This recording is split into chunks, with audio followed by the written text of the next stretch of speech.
به ونتوكل عليه ونعوذ بالله من شرور أنفسنا ومن سيئات أعمالنا من يهده الله فلا مضل له ومن يضلله فلا هادي له ونشهد أن لا إله إلا الله وحده لا شريك له ونشهد أن محمدا عبده ورسوله أرسله بالهدى ودين الحق ليظهره على الدين كله ولو كره المشركون اللهم صل على سيدنا محمد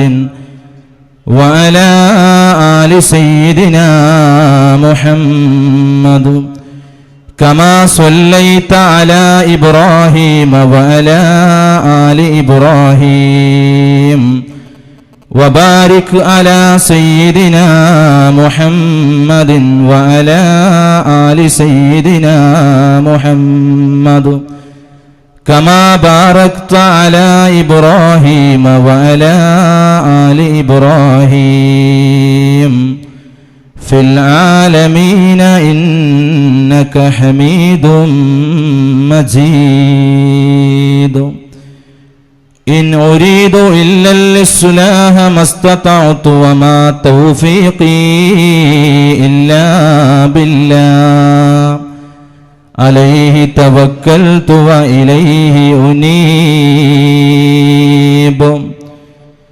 رب اشرح لي صدري ويسر لي أمري واحلل عقدة من لساني يفقهوا قولي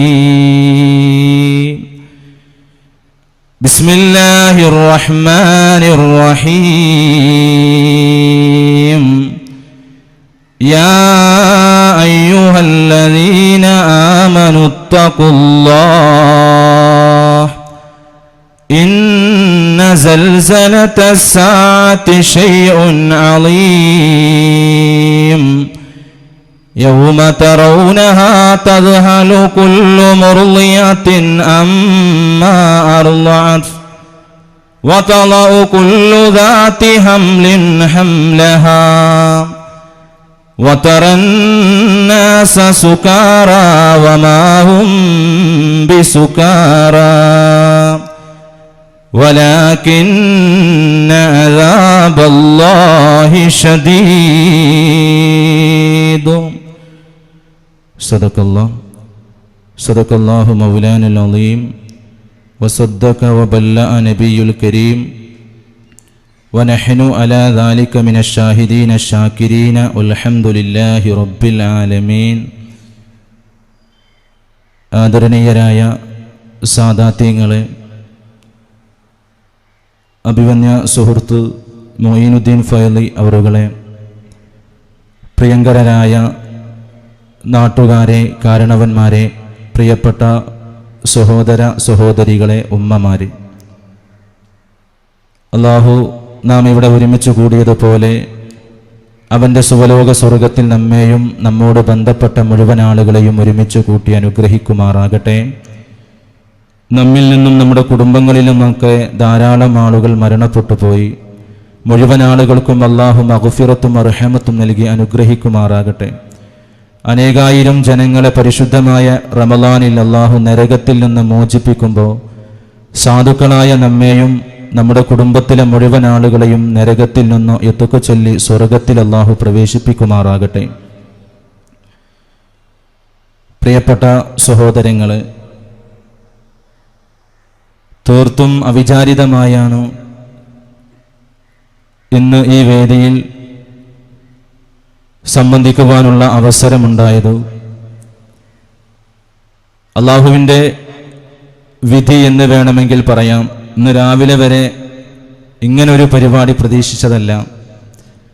ഏതായിരുന്നാലും അല്ലാഹുവിൻ്റെ അപാരമായ അനുഗ്രഹത്താൽ അഭിവന്യരായ പാണക്കാട് സയ്യിദ് ഹമീദ് അലി ശിഹാബ് തങ്ങൾ ഉദ്ഘാടനം ചെയ്ത ഒരു വേദിയെ അഭിമുഖീകരിക്കാൻ സാധിച്ചതിൽ വലിയ സന്തോഷമുണ്ട്. അർഹമുറാഹിമീനായ റബ്ബ് നാഫിയായ ഇൽമ് പഠിക്കുവാനും അതനുസരിച്ച് അമൽ ചെയ്യുവാനും മറ്റുള്ളവർക്ക് പകർത്തി കൊടുക്കുവാനുമുള്ള തൗഫീഖ് നമുക്കൊക്കെ നൽകുമാറാകട്ടെ. പ്രിയമുള്ള സഹോദരങ്ങളെ, ഇന്ന് നമ്മളോട് സംസാരിക്കേണ്ടിയിരുന്ന ബഹുമാനപ്പെട്ട ഓണംപള്ളി മുഹമ്മദ് ഫൈലി ഉസ്താദ് അവറുകൾ എത്തൂല എന്ന് സംഘാടകർ അറിയിച്ചപ്പോഴാണ് ഈ പരിപാടിയിൽ എത്തിയിട്ടുള്ളത്. ഏതായിരുന്നാലും ഒന്ന് രണ്ട് വിഷയങ്ങൾ മാത്രം നിങ്ങളുമായി പങ്കുവെക്കുവാൻ ആഗ്രഹിക്കുകയാണ്. ബഹുമാനപ്പെട്ട SKSSF സംസ്ഥാന പ്രസിഡന്റ് സയ്യിദ് ഹമീദ് അലി ശിഹാബ് തങ്ങൾ അവറുകൾ ബഹുമാനപ്പെട്ടവരുടെ പ്രഭാഷണത്തിൽ റമളാനും വിശുദ്ധമായ ഖുർആനും റമളാനിൽ ചെയ്യേണ്ട ഇബാദത്തുകളെപ്പറ്റിയും സാധു സംരക്ഷണത്തിൻ്റെ പ്രസക്തിയെപ്പറ്റിയുമൊക്കെ വളരെ ലളിതമായ ശൈലിയിൽ വളരെ വിശാലമായി നമ്മളോട് സംവദിച്ചു. പ്രിയമുള്ള സഹോദരങ്ങളെ, ഈ വിശുദ്ധമായ റമളാൻ നമ്മളിലേക്ക് സമാഗതമായി. റമളാനിൻ്റെ ഓരോ ദിനരാത്രങ്ങളും നമ്മളോട് വിട പറഞ്ഞു. പരിശുദ്ധമായ അള്ളാഹുവിൻ്റെ ഹബീബ് അഷ്റഫുൽ ഖൽഖ് ത്വഹ റസൂലുള്ളാഹി സ്വല്ലല്ലാഹു അലൈഹി വസല്ലമ തങ്ങൾ പഠിപ്പിച്ച റഹ്മത്തിൻ്റെ 10 കാരുണ്യത്തിൻ്റെ 10 ദിവസങ്ങൾ നമ്മളോട് വിട പറഞ്ഞു. ഇനി നാം നിലനിൽക്കുന്നത് പരിശുദ്ധമായ മഗ്ഫിറത്തിൻ്റെ 10-ലാണ്. അള്ളാഹുവിനോട് പാപമോചനം ചോദിക്കേണ്ട 10 ദിനരാത്രങ്ങൾ അടിമകളാകുന്ന നമ്മുടെ മുമ്പിൽ വന്നിട്ട് അത് ഉൾക്കൊള്ളുവാനും അള്ളാഹുവിലേക്ക് ഒരു നേരമെങ്കിലും ഖേദിച്ചു മടങ്ങുവാനും കഴിയാത്ത മനുഷ്യനെ സംബന്ധിച്ചിടത്തോളം അള്ളാഹുവിൻ്റെ ശാപമുണ്ടാകുമെന്ന് ഷഫീഉൽ വറ മുഹമ്മദ് മുസ്തഫ സല്ലല്ലാഹു അലൈഹി വസല്ലമ തങ്ങൾ പഠിപ്പിക്കുകയാണ്. അതുകൊണ്ട് ഒഴിവ് കിട്ടുന്ന സമയങ്ങളിലൊക്കെ നമ്മളൊക്കെ ഏത് ജോലി ചെയ്തുകൊണ്ടിരിക്കുമ്പോഴും അല്ലാഹുമ്മ ഗുഫിർലി ദുനൂബി യാ റബ്ബൽ ആലമീൻ എന്ന ദിക്ർ ധാരാളമായി ചൊല്ലാൻ നമ്മളൊക്കെ സമയം കണ്ടെത്തണം. അള്ളാഹു തൗഫീഖ് നൽകുമാറാകട്ടെ. പ്രിയമുള്ള സഹോദരങ്ങളെ, നമ്മുടെ ജീവിതവും നമ്മുടെ ലക്ഷ്യവും ഒന്ന് വിവരിക്കുവാനാണ് ഞാൻ ആഗ്രഹിക്കുന്നത്. അള്ളാഹു നമ്മളെ സൃഷ്ടിച്ചത് എന്തിനു വേണ്ടിയാണ്? അള്ളാഹുവിനെ ഇബാദത്ത് ചെയ്യുക എന്ന ഒരു ലക്ഷ്യമല്ലാതെ അള്ളാഹുവിന് ഇതിൻ്റെ പിന്നിൽ ഒന്നുമില്ല.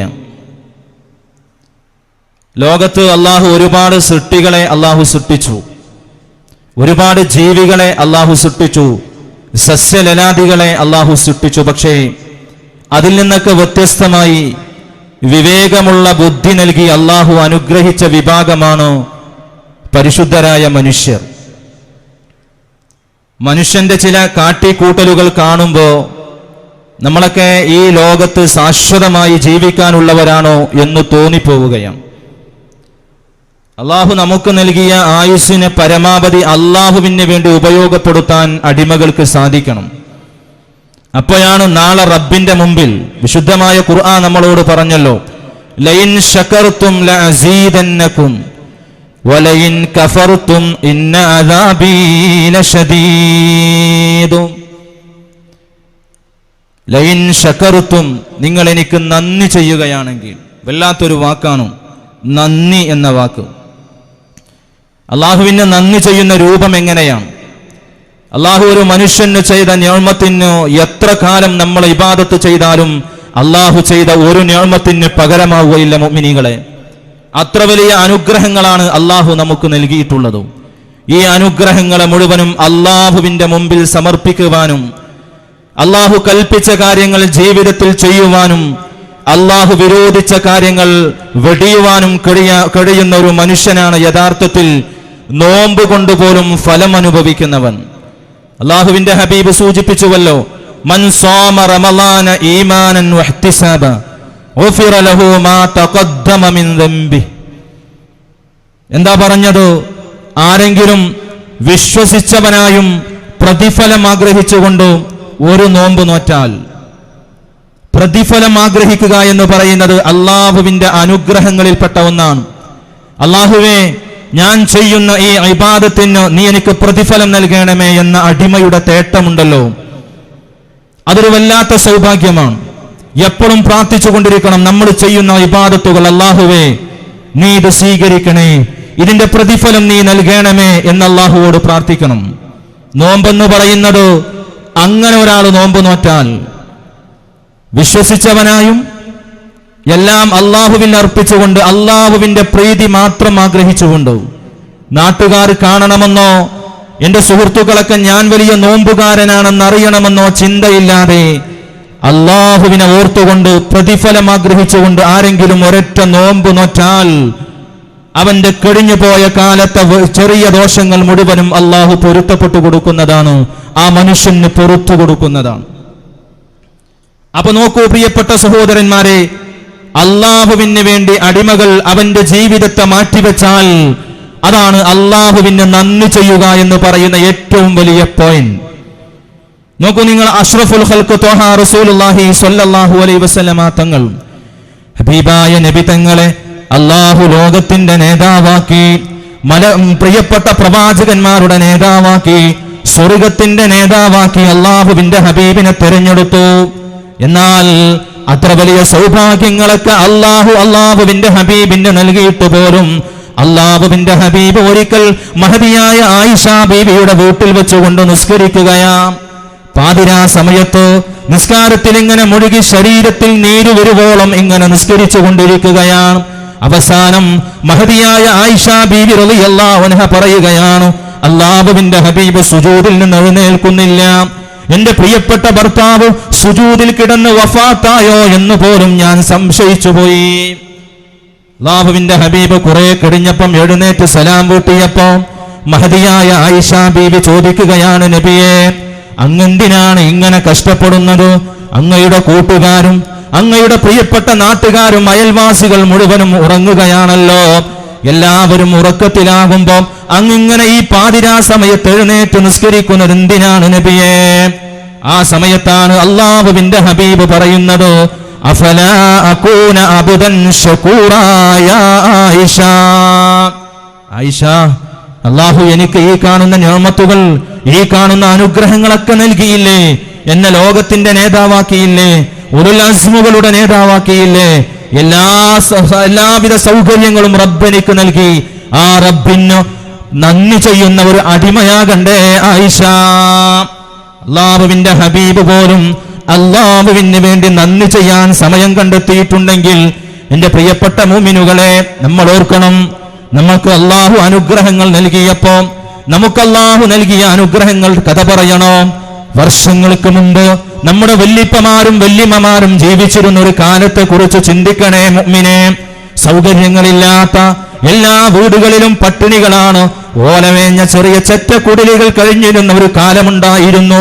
പടുദരിദ്രരായി നമ്മുടെയൊക്കെ ഉമ്മമാര് പ്രയാസപ്പെട്ടൊരു കാലമുണ്ടായിരുന്നു. അന്നെന്റെ പ്രിയപ്പെട്ടവരെ, ഏതെങ്കിലും ഒക്കെ ഒരു നാട്ടിലൊരു വലിയ മുതലാളി ഉണ്ടാകും, ഒരു ജന്മിയുണ്ടാകും. അയാളുടെ കൃഷിയിടത്തിൽ, അയാളുടെ തോട്ടത്തിൽ കൃഷി ചെയ്യുവാനും കന്നുപൂട്ടുവാനും ഒക്കെ ഉപ്പമാരും ഉമ്മമാരും ഇറങ്ങുകയാണ്. അതിരാവിലെ വീട്ടിൽ നിന്ന് എന്തെങ്കിലുമൊക്കെ ഭക്ഷണം കഴിച്ച് ഭർത്താവ് പോകുമ്പം ഭാര്യയും കൂടെ പോവുകയാണ്. അന്ന് പ്രയാസങ്ങളായിരുന്നു.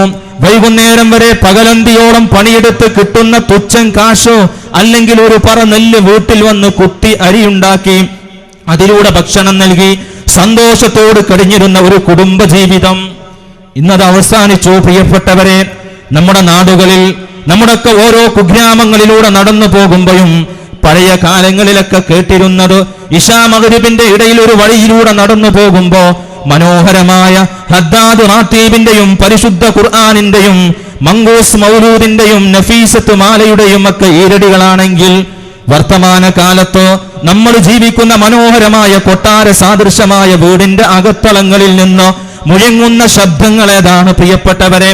ഒരു വഴിയിലൂടെ നടന്നു പോകുമ്പോൾ ഡിജിറ്റൽ ശബ്ദങ്ങളല്ലേ ഇന്ന് നമുക്ക് കേട്ടുകൊണ്ടിരിക്കുന്നത്. അവിടെയാണ് ഞാൻ മറന്നത്, അള്ളാഹു നമുക്ക് നൽകിയ അനുഗ്രഹങ്ങൾ. ഈ വലിയ അനുഗ്രഹങ്ങളുടെ പിന്നിലെ രഹസ്യം നമ്മൾ മറക്കരുത്. അന്ന് ഞാൻ സൂചിപ്പിച്ച ആ ഉമ്മയും ഉപ്പയും പാടത്തും പറമ്പത്തും പണിയെടുത്ത് വീട്ടിൽ വരുമ്പോഴും പാതിരാക്കെഴുന്നേറ്റ് തഹജ്ജുദ് നിസ്കരിച്ചു 2 കരവും ഉയർത്തി ചോർന്നൊലിക്കുന്ന വീട്ടിൽ തന്റെ മകനെ ചാരത്തേക്ക് പിടിച്ചുകൊണ്ട് എല്ലാം സഹിച്ചുകൊണ്ട് റബ്ബിന്റെ മുമ്പിൽ കരമുയർത്തി പ്രാർത്ഥിച്ച പ്രിയപ്പെട്ട ഉമ്മയെ മറക്കാൻ നമുക്ക് കഴിയില്ല. പാതിരയാകുമ്പം ആ ചെറിയ ഓലമേഞ്ഞ കുടിൽ തുറന്ന് പുറത്തേക്കിറങ്ങി കിണറ്റിൻ കരയിൽ പോയി വെള്ളമെടുത്ത് വുളു എടുത്ത് വീട്ടിലേക്ക് തിരിച്ചു വന്ന് തഹജ്ജുദ് നിസ്കരിച്ച ഉമ്മയെ നമ്മൾ മറക്കരുത്.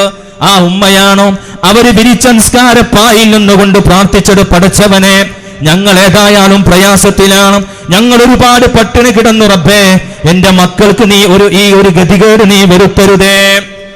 സത്യത്തിൽ ആ ഒരു പ്രാർത്ഥനയുടെ ഫലമാണ് മുഅ്മിനെ നമ്മൾ ഇന്ന് അനുഭവിച്ചു കൊണ്ടിരിക്കുന്നത്. ഇന്ന് സുഖമാണ്, നമുക്ക് ഇന്ന് സൗകര്യങ്ങളുണ്ട്, എല്ലാവിധ ആഡംബര ജീവിതം നയിക്കുവാനുള്ള സമ്പത്തും മനുഷ്യന്റെ കയ്യിലുണ്ട്. പക്ഷേ മനുഷ്യൻ പലപ്പോഴും മറഞ്ഞത്, പലപ്പോഴും അവന്റെ മനസ്സിൽ നിന്ന് മായ്ച്ചു കളഞ്ഞത് അള്ളാഹുവിനെയാണ്. അള്ളാഹുവിനെ മറന്ന ജീവിതമല്ലേ സഹോദര നമ്മളൊക്കെ പലപ്പോഴും നമ്മുടെ ജീവിതത്തിൽ കാട്ടിക്കൂട്ടിക്കൊണ്ടിരിക്കുന്നത്.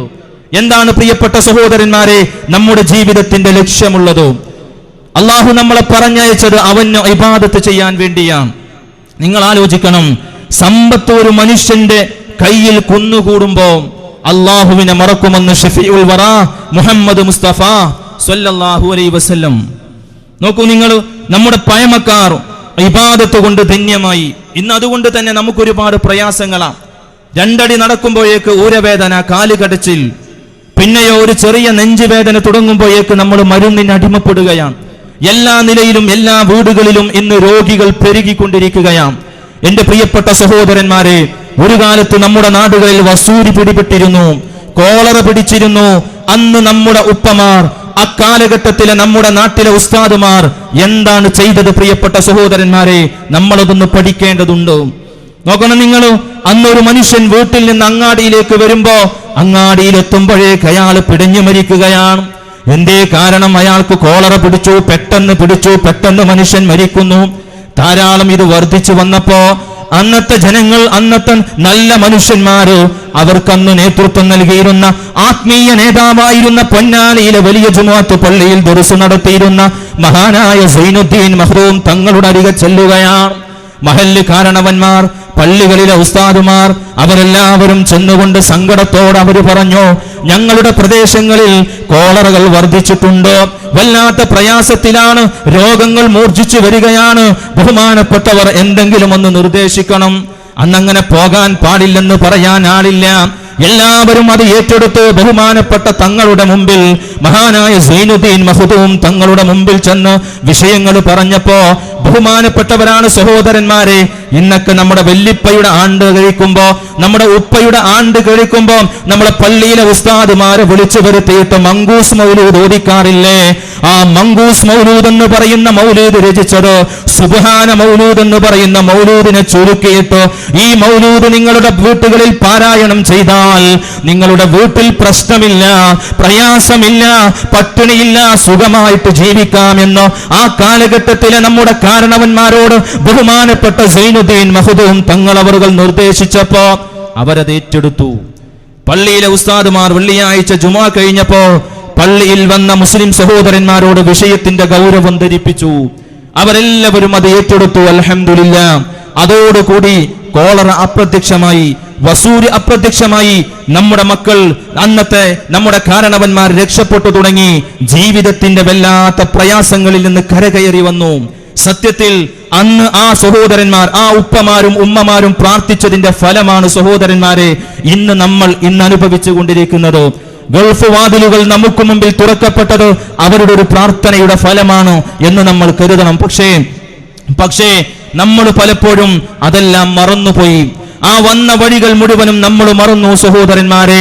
അങ്ങനെ മറന്നാൽ വിശുദ്ധമായ പരിശുദ്ധമായ സ്വഹീഹ് മുസ്ലിം ഉദ്ധരിക്കുന്ന ഒരു ഹദീസുണ്ട്.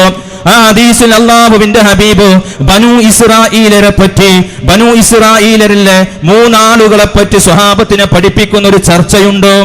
എന്താ പ്രിയപ്പെട്ടവരെ? ബനൂ ഇസ്രാഈലരിൽ 3 ആളുകളുണ്ട്. എന്താണ് അവരുടെ പ്രശ്നമെന്നറിയോ? ഒന്നാമത്തെ മനുഷ്യൻ അയാളുടെ തൊലികളൊക്കെ പോയി വെള്ളപ്പാണ്ട് പിടിച്ച മനുഷ്യനാണ്. ശരീരത്തിന്റെ തൊലികളൊക്കെ സാധാരണ മനുഷ്യർക്കുണ്ടാകുന്ന തൊലികളൊക്കെ പോയി ആളുകൾ വിരൂപത്തോടുകൂടെ കാണുന്ന വല്ലാതെ സങ്കടപ്പെടുന്ന ഒരു രോഗമാണ് അള്ളാഹു അയാൾക്ക് കൊടുത്തത്, വെള്ളപ്പാണ്ട്.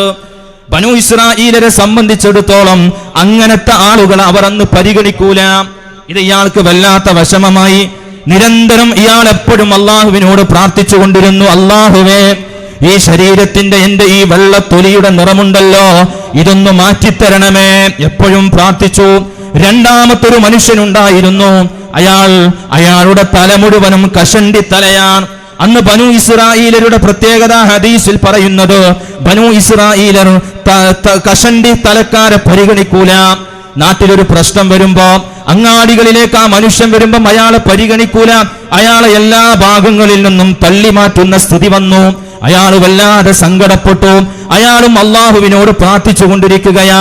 മറ്റൊരു മനുഷ്യൻ, രണ്ട് കണ്ണിന്റെയും കാഴ്ച ജന്മലാലില്ലാത്ത ഒരു മനുഷ്യൻ, അയാളും എപ്പോഴും അള്ളാഹുവിനോട് പ്രാർത്ഥിച്ചു, പടച്ചോനെ, എനിക്ക് നീ കാഴ്ച ശക്തി നൽകണമേ, എന്റെ തലയുടെ രോമങ്ങളൊക്കെ നീ തിരിച്ചു തരണമേ. കഷണ്ടിക്കാരൻ ദുആ ചെയ്തു, എന്റെ തൊലിയുടെ രൂപം സാധാരണ മനുഷ്യരുടെ തൊലിയുടെ രൂപത്തെ പോലെയുള്ള തൊലിയാക്കണേ റബ്ബേ. എപ്പോഴും അവര് പ്രാർത്ഥിച്ചു. ഏതുപോലെ നമ്മുടെ ഉപ്പമാരെന്നും പ്രയാസപ്പെട്ടപ്പം, വല്ലാതെ പ്രതിസന്ധികൾ സഹിച്ചപ്പോ, അള്ളാഹുവേ, ഞങ്ങളെ മക്കൾക്ക് ഈ ഗതി വരുത്തരുതേ, ഈ പട്ടിണിയും പ്രയാസവും നീ വരുത്തരുതേ എന്ന് പറഞ്ഞു. സുബ്ഹാനല്ലാഹ്, ആ മൂന്നാളുകളിലേക്കും അള്ളാഹു പരീക്ഷണാർത്ഥം ഒരു മലക്കിനെ അയക്കുകയാണ്.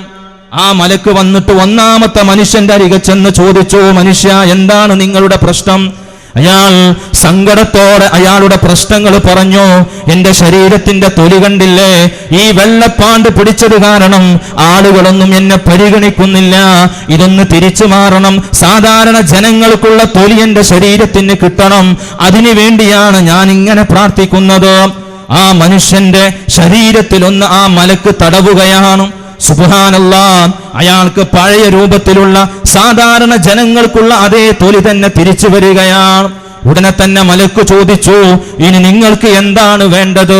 സന്തോഷത്തോടെ അയാൾ പറഞ്ഞു, ഇനി ഞാൻ ജീവിക്കണം, എനിക്ക് ജീവിക്കണം, എന്റെ കുടുംബത്തെ പോറ്റാൻ വേണ്ടി ഒരു പെണ്ണൊട്ടകത്തെ തരുമോ? അല്ലാഹുവിന്റെ കൽപ്പന പ്രകാരം ആ മലക്കഥ അയാൾക്ക് ഒരു പെണ്ണൊട്ടകത്തെ കൊടുക്കുകയാണ്. സന്തോഷമായി അയാൾ സന്തോഷത്തോടെ തിരിച്ചുപോയി. രണ്ടാമത്തെ മനുഷ്യന്റെ അരികെ ചെന്ന് പറഞ്ഞപ്പോഴും അയാളും അയാളുടെ സങ്കടങ്ങൾ പറഞ്ഞു. തലയുടെ മുടിയൊക്കെ പോയതിന് ശേഷം ആളുകൾ മൈൻഡ് ചെയ്യാത്ത കഥകൾ പറഞ്ഞു. ആ സമയത്തും മലക്ക് അയാളെ തടവുകയാണ്. ആ സമയത്ത് അയാളുടെ മുടി തിരിച്ചു വന്നു, സന്തോഷമായി. ഇനി എന്ത് വേണമെന്ന് പറഞ്ഞപ്പോ അയാൾ പറഞ്ഞു, എനിക്കൊരു പശുവിനെ കിട്ടിയാൽ ആ പശുവുമായി ഞാൻ എന്റെ കുടുംബത്തെ പോറ്റാമെന്ന് പറഞ്ഞു. അങ്ങനെ ആ മലക്ക് അള്ളാഹുവിന്റെ കൽപ്പന പ്രകാരം ഒരു പശുവിനെ കൊടുക്കുകയാണ്.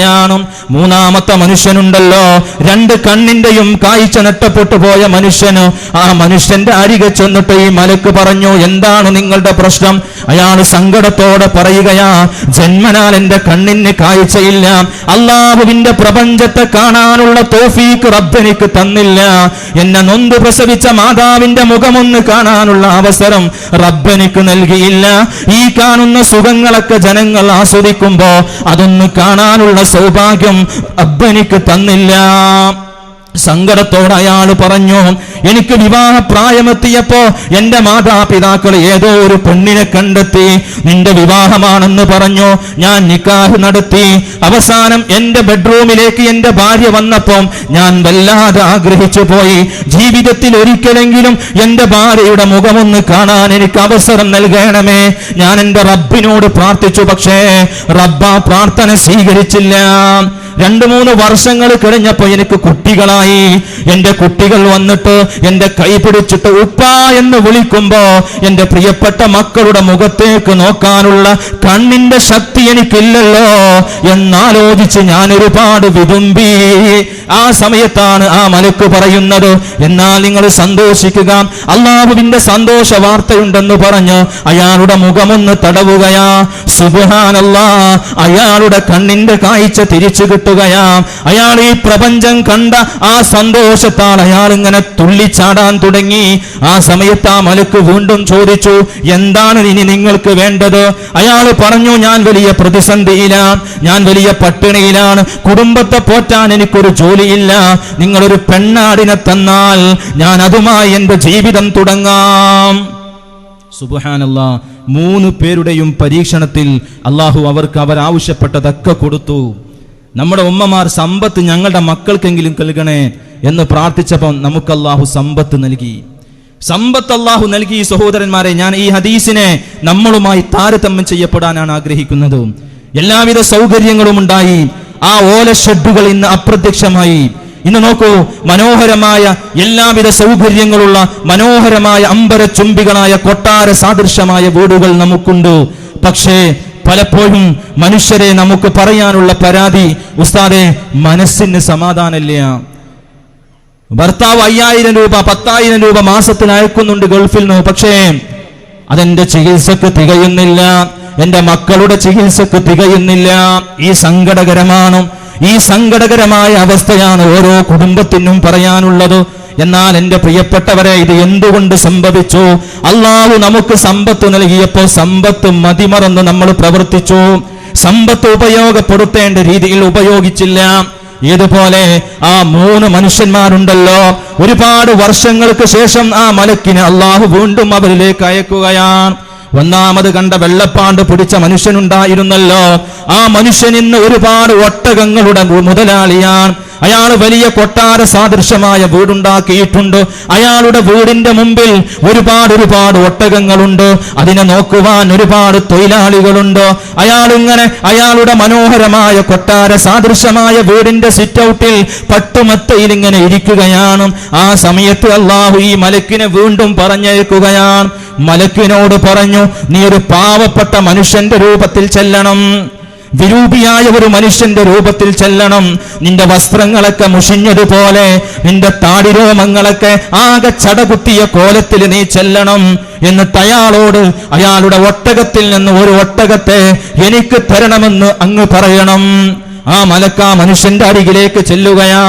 സുബ്ഹാനല്ലാഹ്. എന്റെ പ്രിയപ്പെട്ട ഉമ്മമാരെ, മനോഹരമായ നമ്മുടെ പ്രിയപ്പെട്ട ഭർത്താവ് അധ്വാനിച്ചുണ്ടാക്കിയ, ഗൾഫിലെ മലിനാരുണ്യത്തിൽ കഠിനാധ്വാനം ചെയ്ത് ഉണ്ടാക്കിയ സമ്പത്ത് കൊണ്ടുണ്ടാക്കിയ മനോഹരമായ വീട്.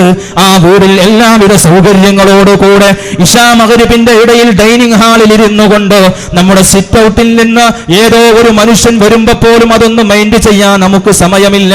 അടുക്കളയിൽ ജോലി ചെയ്യുമ്പോ നമ്മുടെ വീടിന്റെ കോളിംഗ് ബെൽ അടിച്ചപ്പോ ഉമ്മ ഓടുകയാ. എന്തിനു വേണ്ടി? തന്റെ ബന്ധുക്കൾ വന്നോ, തന്റെ സുഹൃത്തുക്കൾ വന്നോ, അയൽവാസികൾ ആരെങ്കിലും വന്നോ എന്ന് കരുതി സിറ്റ് ഔട്ടിന്റെ വാതിൽ തുറന്നു നോക്കുമ്പോ തന്റെ മുറ്റത്തതാ ഒരു മനുഷ്യൻ നിൽക്കുന്നു. പാവപ്പെട്ട മനുഷ്യൻ, മുഷിഞ്ഞ വസ്ത്രങ്ങൾ അണിഞ്ഞ, താടി രോമങ്ങളൊക്കെ ആകെ ചടകുത്തിയ ആ മനുഷ്യൻ നേരെ കൈനീട്ടിക്കൊണ്ട് ഉമ്മയോട് ചോദിക്കുകയാ, വല്ലതും തരുമോ? എന്റെ പ്രിയപ്പെട്ട ഉമ്മമാരെ, നെഞ്ചത്ത് കൈവച്ചുകൊണ്ട് ആലോചിക്കണേ. നമ്മൾ അറിയാതെ പറയുകയാണ്, ഇവിടെ ഒന്നുമില്ല. നമ്മുടെ വല്യമ്മമാർ അതായിരുന്നില്ല. ചെറിയ ചെറ്റക്കുടിലിൽ പട്ടിണി കിടക്കുമ്പോഴും അവരുടെ മക്കൾക്ക് വേണ്ടി കരുതി വെച്ച കഞ്ഞെടുത്തിട്ട്, ഒന്നുമില്ല മനുഷ്യ, ഈ ഉമ്മറപ്പടിയിലിരുന്നു കൊണ്ട് ഈ കഞ്ഞെങ്കിലും കുടിച്ചോ എന്ന് പറഞ്ഞ് സന്തോഷത്തോടുകൂടെ വീടിന്റെ കൊലായിലേക്ക് കൈപിടിച്ചിരുത്തിയിട്ട് ആ മനുഷ്യനെ സൽക്കരിച്ച് തിരിച്ചടിച്ചിരുന്ന ഒരു കാലം ഇന്ന് ഓർമ്മയായി. ഈ ഉമ്മ പറയാം, ഇവിടെ ഒന്നുമില്ല. ആ പാവപ്പെട്ട മനുഷ്യൻ കൈ തിരിച്ചു വലിക്കുന്നതിന് മുമ്പ് ഉമ്മമാരെ, സിറ്റ് ഔട്ടിന്റെ വാതിൽ അമർത്തി അടച്ച് നമ്മൾ നമ്മുടെ ജോലികളിൽ ഏർപ്പെടുകയാണ്.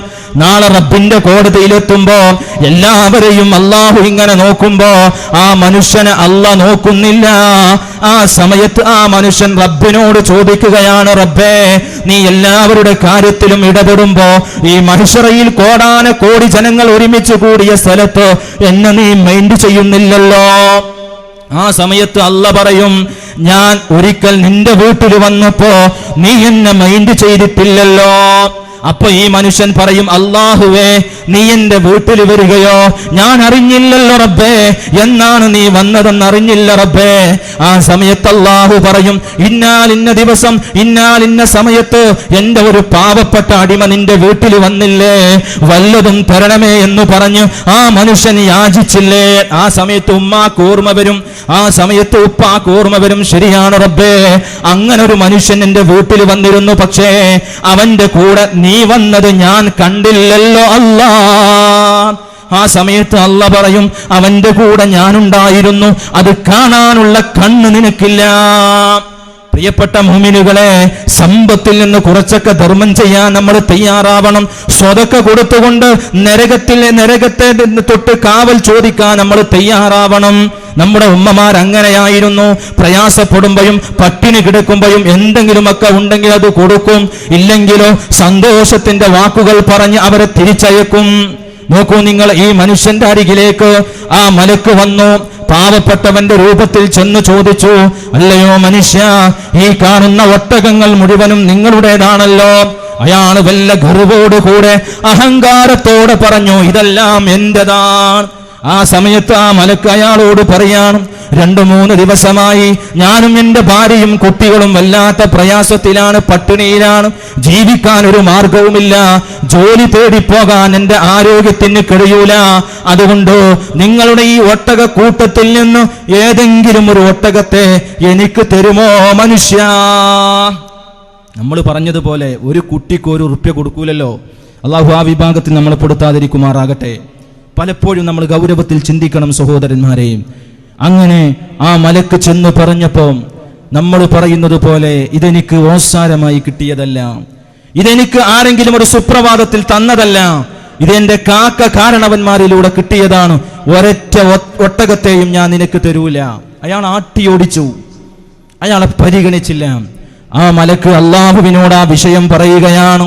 ആ സമയത്ത് അള്ളാഹു അയാളെ പഴയ കോലത്തേക്ക് തന്നെ മാറ്റുകയാണ്. അയാളുടെ സമ്പത്ത് പോയി, ഒന്നുമില്ല, വസൂരി മാറി, കോളറ മാറി, പക്ഷേ ക്യാൻസർ വന്നു, ഹാർട്ട് അറ്റാക്ക് വന്നു, കിഡ്നി സംബന്ധമായ രോഗം വന്നു, കൈകാലുകൾ ധാരാളം ആളുകൾക്ക് കുഴഞ്ഞുകൊണ്ടിരിക്കുന്നു, ബ്രെയിൻ ട്യൂമർ വന്നു, ബ്ലഡ് ക്യാൻസർ വന്നു. ഓർക്കണേ മുഅ്മിനെ, ഓർക്കണം. എന്നിട്ടും മനുഷ്യന്റെ മനസ്സ് മാറുന്നില്ല. ഈ സമ്പത്തിനോടുള്ള ആർത്തി മനുഷ്യന്റെ തീരുന്നില്ല. രണ്ടാമത്തെ മനുഷ്യന്റെ അരികെ ചെന്നപ്പോഴും അയാളും അതേ രൂപത്തിൽ, അയാളെന്ന് ഒരുപാട് പശുക്കളുടെ മുതലാളിയാണ്, വലിയ വീടുണ്ട് അയാളുടെ മുമ്പിലും. ഇതുപോലെ പറഞ്ഞപ്പോ അയാളും ഈ പാവപ്പെട്ട മനുഷ്യന്റെ രൂപത്തിൽ വന്ന മലക്കിനെ ആട്ടിയോടിച്ചു. മലക്ക് അല്ലാഹുവിനോട് പറഞ്ഞു, അല്ലാഹു ആ മനുഷ്യന്റെ പഴയ കോലത്തേക്ക് തന്നെ മാറ്റി. അയാളും പടുദരിദ്രനായി മാറി. എന്നാൽ എന്റെ പ്രിയപ്പെട്ട സഹോദരന്മാരെ, മൂന്നാമത്തെ മനുഷ്യനുണ്ടല്ലോ, 2 കണ്ണിന്റെയും കാഴ്ച നഷ്ടപ്പെട്ടു പോയ മനുഷ്യൻ, ആ മനുഷ്യന് അത് തിരിച്ചു കിട്ടിയിട്ട് ആടിനെ കൊടുത്തില്ലേ? ഇന്നയാൾ ഒരുപാട് ആടുകളുടെ മുതലാളിയാണ്. അയാളുടെ വീട്ടിലേക്കും ഈ മലക്ക് പാവപ്പെട്ട മനുഷ്യന്റെ രൂപത്തിൽ ചെന്നു. അയാളോട് സമ്മതം ചോദിച്ചു, അയാളോട് വിവരം പറഞ്ഞു, പ്രയാസമുണ്ട്, നിങ്ങളുടെ ഈ ആട്ടിൻ കൂട്ടത്തിൽ നിന്ന് ഒരു ആടിനെ എനിക്ക് തരണമെന്ന് പറയുകയാണ്. ആ സമയത്ത് അയാൾ ആ മനുഷ്യനെ കൈപിടിച്ച് അയാളുടെ മനോഹരമായ സിറ്റ് ഔട്ടിൽ അയാൾ ഇരുന്നിരുന്ന മനോഹരമായ ആ ബെഡ്ഷീറ്റിലേക്ക് അയാളെ വിളിച്ചിരുത്തുകയാണ്. എന്നിട്ട് അയാളോട് പറയണം, അല്ലയോ മനുഷ്യ, ഞാനും നിങ്ങളെപ്പോലെ പാവപ്പെട്ടവനായിരുന്നു, വന്ന വഴി മറക്കാത്ത മനുഷ്യർ, എന്റെ കയ്യിൽ ഒന്നുമില്ലായിരുന്നു, ഈ ലോകം പോലും കാണാനുള്ള തൗഫീഖ് റബ്ബ് എനിക്ക് തന്നിരുന്നില്ല. നിരന്തരം ഇടതടവില്ലാതെ ഞാൻ അല്ലാഹുവിനോട് പ്രാർത്ഥിച്ചതിന്റെ ഫലമായി റബ്ബെനിക്ക് എന്നിലേക്ക് ഒരാളെ പറഞ്ഞയച്ചു. അയാൾ എന്റെ ശരീരം തടവിയപ്പോഴാണ് എന്റെ കണ്ണിന്റെ കാഴ്ച തിരിച്ചു കിട്ടിയത്. അയാളാണ് എനിക്ക് ഒരു ആടിനെ തന്നത്. ആ ആട്ടിൽ നിന്നാണ് ഈ കാണുന്ന ഒരുപാട് ആട്ടിൻ കൂമ്പാരങ്ങൾ ഉണ്ടായത് മുഴുവനും. അങ്ങനെയാണ്, ഒന്നുമല്ലാത്തതിൽ നിന്ന് അല്ലാഹുവിന്റെ ഓർഡർ പ്രകാരം ഏതോ ഒരു മനുഷ്യന്റെ കയ്യിലേൽപ്പിച്ച ആടിൽ നിന്നാണ് ഈ ആട്ടിൻ കൂട്ടങ്ങൾ മുഴുവനും ഉണ്ടായത്. അതുകൊണ്ട് മനുഷ്യ, നിങ്ങൾ പ്രയാസത്തിലാണെന്ന് ഞാൻ മനസ്സിലാക്കുന്നു, നിങ്ങളുടെ കുടുംബം പട്ടിണിയാണെന്ന് ഞാൻ മനസ്സിലാക്കുന്നു. കാരണം ഇതുപോലെ ഒരു സ്ഥിതി എനിക്കുണ്ടായിരുന്നു. അന്ന് ഞാൻ വല്ലാതെ പ്രയാസപ്പെട്ടവനാണ്. അതുകൊണ്ട് നിങ്ങൾക്ക് ഇഷ്ടമുള്ള ആടിനെ ഈ ആട്ടിൻ കൂട്ടത്തിൽ നിന്ന് കൊണ്ടുപോകൂ എന്ന് ആ മനുഷ്യന്റെ രൂപത്തിൽ വന്ന മലക്കിനോട് സന്തോഷത്തോടെ പറയുകയാണ്. അങ്ങനെ ചെലവാക്കാൻ കഴിയണം. സമ്പത്തുണ്ടാകുമ്പോൾ നമ്മുടെ പ്രവർത്തകന്മാർ ഇതുപോലെ നല്ല നല്ല പരിപാടികൾ സംഘടിപ്പിക്കുമ്പോൾ സംഭാവന കൊടുക്കാൻ കഴിയണം. പള്ളിക്ക് മദ്രസയ്ക്ക് വേണ്ടി ദീനീപരമായ കാര്യങ്ങൾക്ക് പാവപ്പെട്ടവനെ സഹായിക്കാൻ വേണ്ടി ആവശ്യപ്പെടുമ്പം വല്ലതും കൊടുക്കണം സഹോദരന്മാരെ. അപ്പോഴേ അല്ലാഹു നമുക്ക് കാവലാകൂ. അള്ളാഹുവിന്റെ അടിമകൾക്ക് നന്ദി ചെയ്യാൻ നമുക്ക് സാധിക്കണം. ഇർഹമൂ മൻ ഫിൽ അർളി യർഹമുകും മൻ ഫിസ് സമാ. കാരുണ്യത്തിന്റെ കവാടം വറ്റരുത് സഹോദര. എന്നും കാരുണ്യം തേടുന്ന മനുഷ്യർക്ക് നിരാലംബരായ ആലംബഹീനരായ ജനസമൂഹം നിങ്ങളുടെ മുമ്പിൽ വരുമ്പോ, നിന്റെ നാട്ടിലുണ്ടാകുമ്പോ, നിന്റെ അയൽവക്കത്തുണ്ടാകുമ്പോ അവനെ ഒന്ന് കാണാൻ, അവന്റെ പ്രയാസമൊന്ന് കണ്ടറിയാൻ മനുഷ്യരെ നമുക്ക് കഴിയണം. അപ്പോഴേ ആകാശത്തുള്ള റബ്ബ് നിങ്ങൾക്ക് കാരുണ്യത്തിന്റെ കവാടം തുറന്നു തരികയുള്ളൂ. അല്ലാഹു തൗഫീഖ് നൽകുമാറാകട്ടെ. എന്റെ പ്രിയപ്പെട്ട സഹോദരന്മാരെ, ഞാൻ പറഞ്ഞു വന്നത്, നമ്മൾ ഇന്ന് ഈ സുഖത്തിൽ ലയിച്ചുകൊണ്ടിരിക്കുകയാണ്. ഈ കാണുന്ന മനോഹരമായ എല്ലാവിധ സുഖങ്ങളും ആസ്വദിച്ചു കൊണ്ടിരിക്കുകയാണ്. അല്ലാഹുവിന്റെ ഹബീബ് 14 നൂറ്റാണ്ടുകൾക്ക് മുമ്പ് ലോകത്തെ ജനങ്ങളെ കുറിച്ച്, പ്രത്യേകിച്ച് ഇന്ന് ജീവിക്കുന്ന ജനങ്ങൾക്ക് പാഠമായിട്ടാണോ അള്ളാന്റെ റസൂൽ പ്രഖ്യാപിക്കുകയാണ്. ഒരൊറ്റ ഹദീസ് സ്വഹാബത്തിനോട് പറയുകയാണ്. അല്ലാഹുവിന്റെ ഹബീബ് സ്വഹാബത്തിനോട് പറയുകയാ, സയൗതി സമാനുൻ അലാ ഉമ്മത്തി യുഹിബ്ബൂന ഖംസാ വയൻസൗന ഖംസാ. എന്റെ സമുദായത്തിൽ ഒരു കാലഘട്ടം വരും. ആ കാലഘട്ടത്തിലെ ജനങ്ങൾ 5 കാര്യങ്ങൾ അവർ ഇഷ്ടപ്പെടുന്നതാണ്, 5 കാര്യങ്ങൾ അവർ മറക്കുന്നതുമാണ്. 5 കാര്യങ്ങൾക്ക് അവർ വല്ലാതെ ഇഷ്ടമായിരിക്കും. 5 കാര്യങ്ങൾ പറയുന്നത് പോലും അവർക്ക് അറുപ്പാണ്, അവർക്കതിനോട് യാതൊരു താല്പര്യവുമില്ല. അള്ളാന്റെ റസൂല് എണ്ണി പറയുകയാണ്. ഇത് പറയുമ്പോൾ സഹോദരന്മാരെ, ഇന്ന് നമ്മൾ ജീവിക്കുന്ന കാലഘട്ടത്തെ പറ്റിയാണോ അള്ളാന്റെ ഹബീബ് പറഞ്ഞതെന്ന് തോന്നിപ്പോവുകയാണ്. അള്ളാഹുവിന്റെ ഹബീബ് പറയുകയാ, യുഹിബ്ബൂനൽ ഹയാത വയൻസൗനൽ മമാത്. അന്നത്തെ ജനങ്ങൾ ജീവിതത്തെ ഇഷ്ടപ്പെടുന്നവരാണ്, മരണത്തെ മറക്കുന്നവരാണ്. മരണം പറയുമ്പോൾ ബേജാറാണല്ലോ, മരിക്കാന്ന് പറയുമ്പോൾ സഹിക്കൂലല്ലോ നമുക്ക്. നമ്മുടെ നെഞ്ഞിന്റെ ഇടത് ഭാഗത്തൊരു ചെറിയ വേദന വരുമ്പോഴേക്ക് നമ്മളൊരു ഡോക്ടറെ കാണുകയാണ്. ഈ വൈരത്തൂരിലെ ഏതെങ്കിലും ഒരു ഡോക്ടർ നിർദ്ദേശിക്കുകയാണ്, കുറച്ച് പ്രയാസമുണ്ട്, കോഴിക്കോട്ടെ ഏതെങ്കിലും ഒരു സ്പെഷ്യലിസ്റ്റ് ഡോക്ടറെ കാണിക്കണമെന്ന് പറഞ്ഞു ഒരേറ്റ് തരുമ്പോ ഉമ്മാക്ക് പിന്നെ ഉറക്കമില്ല. പ്രിയപ്പെട്ട ഉപ്പമാരെ, നമുക്ക് പിന്നെ ഉറക്കമില്ല. നമ്മൾ ഓടുകയാണ് ആ ഡോക്ടറെ കണ്ട് ഒന്ന് ചികിത്സ തേടാൻ വേണ്ടി. അയാളുടെ ഡേറ്റ് അന്വേഷിച്ചു അയാളെ കാണാൻ വേണ്ടി നമ്മൾ പോവുകയാ. എന്നിട്ടോ അയാളതാ നിർദ്ദേശിക്കുന്നു, നിങ്ങൾക്ക് ബ്ലോക്ക് വരുന്നുണ്ട്, സൂക്ഷിക്കണം. 4 മണിക്ക് എഴുന്നേറ്റ് നിങ്ങൾ നടക്കണം, ചുരുങ്ങിയൊരു 2 മണിക്കൂറെങ്കിലും നിങ്ങൾ നടക്കണം, എന്നാലേ ഈ ബ്ലോക്ക് ഒഴിവായി കിട്ടൂ. അപ്പോഴാണ് ഉമ്മാക്ക് ആ 4 മണിയുടെ കഥയറിയുന്നത്, അപ്പോഴാണ് ഉപ്പാക്ക് 4 മണിയുടെ കഥയറിയുന്നത്. എന്റെ പ്രിയപ്പെട്ട സഹോദരന്മാരെ, മരിക്കുന്നതിന്റെ മുമ്പ് അള്ളാഹുവിന് വേണ്ടി വല്ലതും ചെയ്തുകൊണ്ട് ഖബറിലെ ജീവിതം നിങ്ങൾ ധന്യമാക്കണമേ എന്ന് അള്ളാഹുവിന്റെ ഹബീബ് 14 നൂറ്റാണ്ടുകൾക്ക് മുമ്പ് പറഞ്ഞതാ. സുബഹി നേരത്ത് എല്ലാവരും ഉറങ്ങുന്ന സമയത്ത്, സുബഹി നേരത്തതാ പള്ളി മിനാരത്തിൽ നിന്ന് സുബഹിന്റെ ബാങ്കിന്റെ അലയൊലികൾ മുഴങ്ങുമ്പോ ഉമ്മമാരെ, മനോഹരമായ കൊട്ടാര സാദൃശ്യമായ വീടിന്റെ ഉള്ളിൽ, സുഖമായ സൗകര്യങ്ങളുള്ള വീടിന്റെ ഉള്ളിൽ നമുക്ക് വേണ്ടി ഒരുക്കിയിട്ടുള്ള ബെഡ്റൂമിൽ നമ്മൾ സുഖമായി ഉറങ്ങുമ്പോ ബാങ്ക് കേൾക്കുമ്പം വിദൂരത്ത് കിടക്കുന്ന പുതപ്പെടുത്ത് ശരീരത്തിലേക്ക് അടുപ്പിച്ച് പിടിച്ച് ഒന്നുകൂടെ ഉറങ്ങുന്ന സഹോദര, പ്രിയപ്പെട്ട സഹോദരി, ആലോചിക്കുക. അന്ന് വരെ നിനക്ക് സുബഹി ബാങ്കിന്റെ ഓർമ്മയില്ല. ഡോക്ടർ പറഞ്ഞപ്പോ നമ്മൾ 4 മണിക്ക് തന്നെ എഴുന്നേൽക്കുകയാ. നേരത്തെ നമ്മൾ പരാതി പറഞ്ഞിരുന്നു, ഉസ്താദേ പള്ളിക്കൊക്കെ വരാനൊക്കെ പോരുണ്ട്, പക്ഷേ അലാറം പോലും അടിച്ചിട്ട് അറിയുന്നില്ല. നമ്മുടെ പരാതിയാണത്. എന്നാൽ ഇന്ന് അതേ മനുഷ്യനോട് ഡോക്ടർ 4 മണിക്ക് നീക്കാൻ പറയുമ്പോ പിന്നെ അയാൾക്ക് അലാറത്തിന്റെ പ്രശ്നമില്ല, അലാറം വെക്കേണ്ടതില്ല. 4 മണിയാകുമ്പോഴേക്ക് ചാടി എഴുന്നേൽക്കുകയാ. ജീവിക്കണം. ജീവിക്കാതിരിക്കാൻ വേണ്ടിയിട്ടല്ല ഞാൻ ഈ പറയുന്നത്, മരുന്ന് കഴിക്കണ്ടെന്നുമല്ല. എന്റെ പ്രിയപ്പെട്ട സഹോദരന്മാരെ, ഇന്ന് തന്നെ നമ്മൾ മാറ്റം വരുത്തണം. മരിക്കും, യാതൊരു സംശയമില്ല. അള്ളാഹുവിന്റെ ഹബീബ് അവിടുത്തെ ഉമ്മത്തീങ്ങളെ പറ്റി പറഞ്ഞത്, അള്ളാഹുവിന്റെ ഹബീബിന്റെ സമുദായത്തെ പറ്റി പറഞ്ഞത്, അമാറു ഉമ്മത്തി മാ ബൈന 60 വ 70. എന്റെ സമുദായത്തിലെ ജനങ്ങളുടെ പ്രായം എന്ന് പറയുന്നത് 60ന്റെയും 70ന്റെയും ഇടയിലാണ്. 70 കഴിഞ്ഞാലും ഞാൻ ഇനിയും ജീവിക്കുന്ന നമ്മളൊക്കെ തോന്നല്. പ്രിയപ്പെട്ട സഹോദര, എത്രയെത്ര ആളുകളുടെ മരണം നമ്മൾ കണ്ടതാ. അവരുടെ ഉപ്പയത ഒന്നിനും കഴിയാതെ ശരീരമാകെ ക്ഷീണിച്ച് ആകെ വാർദ്ധക്യം ബാധിച്ചു അവസാനം വാട്ടർ ബെഡിൽ കിടക്കുമ്പോഴാണ് ആ ഉപ്പയുടെ പ്രിയപ്പെട്ട ചെറുപ്പക്കാരനായ സഹോദരൻ 45 വയസ്സായ നല്ലൊരു യുവാവ് അങ്ങാടിയിലേക്ക് പോകുമ്പോ അങ്ങാടിയിലിരുന്ന് തന്റെ സുഹൃത്തുക്കളോട് സ്വറ പറഞ്ഞിരിക്കുമ്പോ അതാ പിടഞ്ഞു വീണ് മരിക്കുകയാ. എത്ര കണ്ടു നമ്മൾ. അതാണ് മരണം. ഒരു മനുഷ്യന്റെ തൊലിയോട് അവൻ ധരിച്ചിരിക്കുന്ന ചെരുപ്പിന്റെ വാറ് എത്രത്തോളം ഒട്ടി നിൽക്കുന്നുവോ അത്രത്തോളം അവന്റെ അടുത്തുണ്ട് മരണം. ഏത് സമയത്തും പിടിക്കാം. ആ മരണത്തെ നമ്മൾ മറന്നു. പകരം നമ്മൾ സ്വീകരിച്ചതോ ജീവിതത്തെയാണ്. ജീവിക്കാൻ വേണ്ടി എന്ത് ചെയ്യാനും മനുഷ്യന്മാർ ഒരുക്കമാണല്ലോ. അതിനുവേണ്ടി ഏത് ഹോസ്പിറ്റലിൽ പോകാനും ഏത് ചികിത്സ തേടാനും മനുഷ്യന്മാർ ഒരുക്കമാണ്. അതുകൊണ്ട് മാന്യ മുഅ്മിനുകളെ, ഇത് അള്ളാന്റെ റസൂല് പറയുന്ന കാലം ഏതാണെന്നറിയോ? സ്വഹാബത്ത് മരണത്തെ പറ്റി പറയുമ്പോ വിതുമ്പി മദീനത്തെ പള്ളിയിൽ ഇരുന്നു കൊണ്ട് കരഞ്ഞുപോയ സ്വഹാബത്തിന്റെ സാന്നിധ്യത്തിലാണ് മരണത്തെ മറക്കുന്ന മനുഷ്യരുടെ കഥ പറയുന്നത്. ഓർക്കണേ സഹോദരന്മാരെ. അവസാനിച്ചില്ല. രണ്ടാമതായിട്ട് അല്ലാഹുവിന്റെ ഹബീബ് പറയുകയാ, യുഹിബ്ബൂന ദുനിയാ വയൻസൗനൽ ആഖിറ. ദുനിയാവിനെ അവർ ഇഷ്ടപ്പെടുന്നവരാണ്, ആഖിറത്തിനെ അവർ മറക്കുന്നതാണ്. നോക്കൂ നിങ്ങൾ, ഞാനും എന്റെ അയൽവാസിയും പിണങ്ങി നിൽക്കുന്നത് എന്തിനാ? ഓരോ ഉമ്മയും ചിന്തിക്കണേ.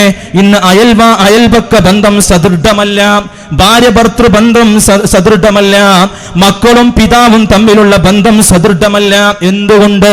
60 വയസ്സായ മനുഷ്യനാണ് 80 വയസ്സായ തന്നെ നൊന്ത് പ്രസവിച്ച ഉമ്മാന്റെ കഴുത്തിലേക്ക് കത്തിവെച്ചത് ഈ കൽപ്പകഞ്ചേരിയിലല്ലേ? 1 വർഷം മുമ്പ് നടന്ന സംഭവമല്ലേ? മറക്കാൻ കഴിഞ്ഞോ സഹോദര? എന്തായിരുന്നു അയാളുടെ ലക്ഷ്യം? ദുനിയാവോ? ഉമ്മാന്റെ മുതല് ഉമ്മ മരിക്കുന്നതിന്റെ മുമ്പിൽ തന്നെ എന്റെ കയ്യിൽ ഒതുങ്ങണമെന്ന് ആഗ്രഹിച്ച ആ മനുഷ്യന്റെ സ്ഥിതി എന്താ സഹോദര? സ്വന്തം ഉമ്മയെ അറുത്തു മുറിച്ചിട്ടെങ്കിലും ഉമ്മാന്റെ സമ്പത്ത് കൈക്കലാക്കുന്ന പ്രിയപ്പെട്ട മക്കൾ ജീവിക്കുന്ന ലോകത്ത് എന്റെ പ്രിയമുള്ള സഹോദരന്മാരെ, അള്ളാന്റെ റസൂല് പറയാണ്, ആ കാലഘട്ടത്തിലെ ജനങ്ങളുടെ പ്രത്യേകത എന്തെന്നറിയോ? അവർ ദുനിയാവിനെ ആഗ്രഹിക്കുന്നവരാ, ആഖിറത്തിനെ അവർ മറക്കുന്നതാണ്.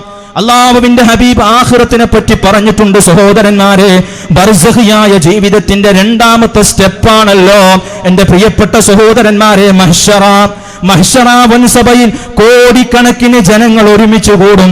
എല്ലാ പ്രവാചകന്മാരുടെ അനുയായികളും ഒരുമിച്ച് കൂടുന്ന വലിയ സഭയല്ലേ ആ വലിയ മഹ്ശറ വൻസഭ.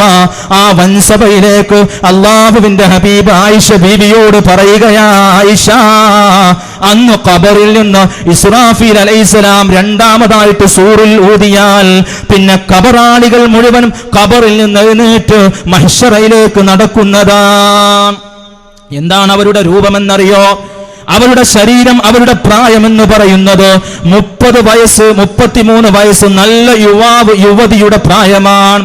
ആ പ്രായത്തിലുള്ള മനുഷ്യരാണ് എല്ലാവരും. അവരെല്ലാവരും കൂടെ മഹ്ശറയിലേക്ക് നടന്നു പോകുന്നത്. പ്രിയപ്പെട്ട ആയിഷ, അവരുടെ ശരീരത്തിൽ ഒരു നൂലിഴ പോലുമില്ല. അവളുടെ ഉമ്മ അവളെ എങ്ങനെയാണോ സൃഷ്ടിച്ചത്, എങ്ങനെയാണോ പ്രസവിച്ചത്, അതുപോലെ അവളങ്ങനെ നടന്നു പോകുന്നതാ. ആ സഹോദരൻ അങ്ങനെ ഖബറിൽ നിന്ന് എഴുന്നേറ്റ് നടന്നു പോകുന്നതാണ്. അത് പറഞ്ഞപ്പോ മഹദിയായ ആയിഷ ബീവി വല്ലാതെ ലജ്ജിച്ചുകൊണ്ട് ചോദിച്ചു പോയി, നബിയേ, ഞങ്ങളുടെ ഔറത്തുകൾ ആളുകൾ കാണൂല നബിയേ, ഞങ്ങളുടെ നഗ്നത അന്യ ആണുങ്ങൾ കാണൂല നബിയേ.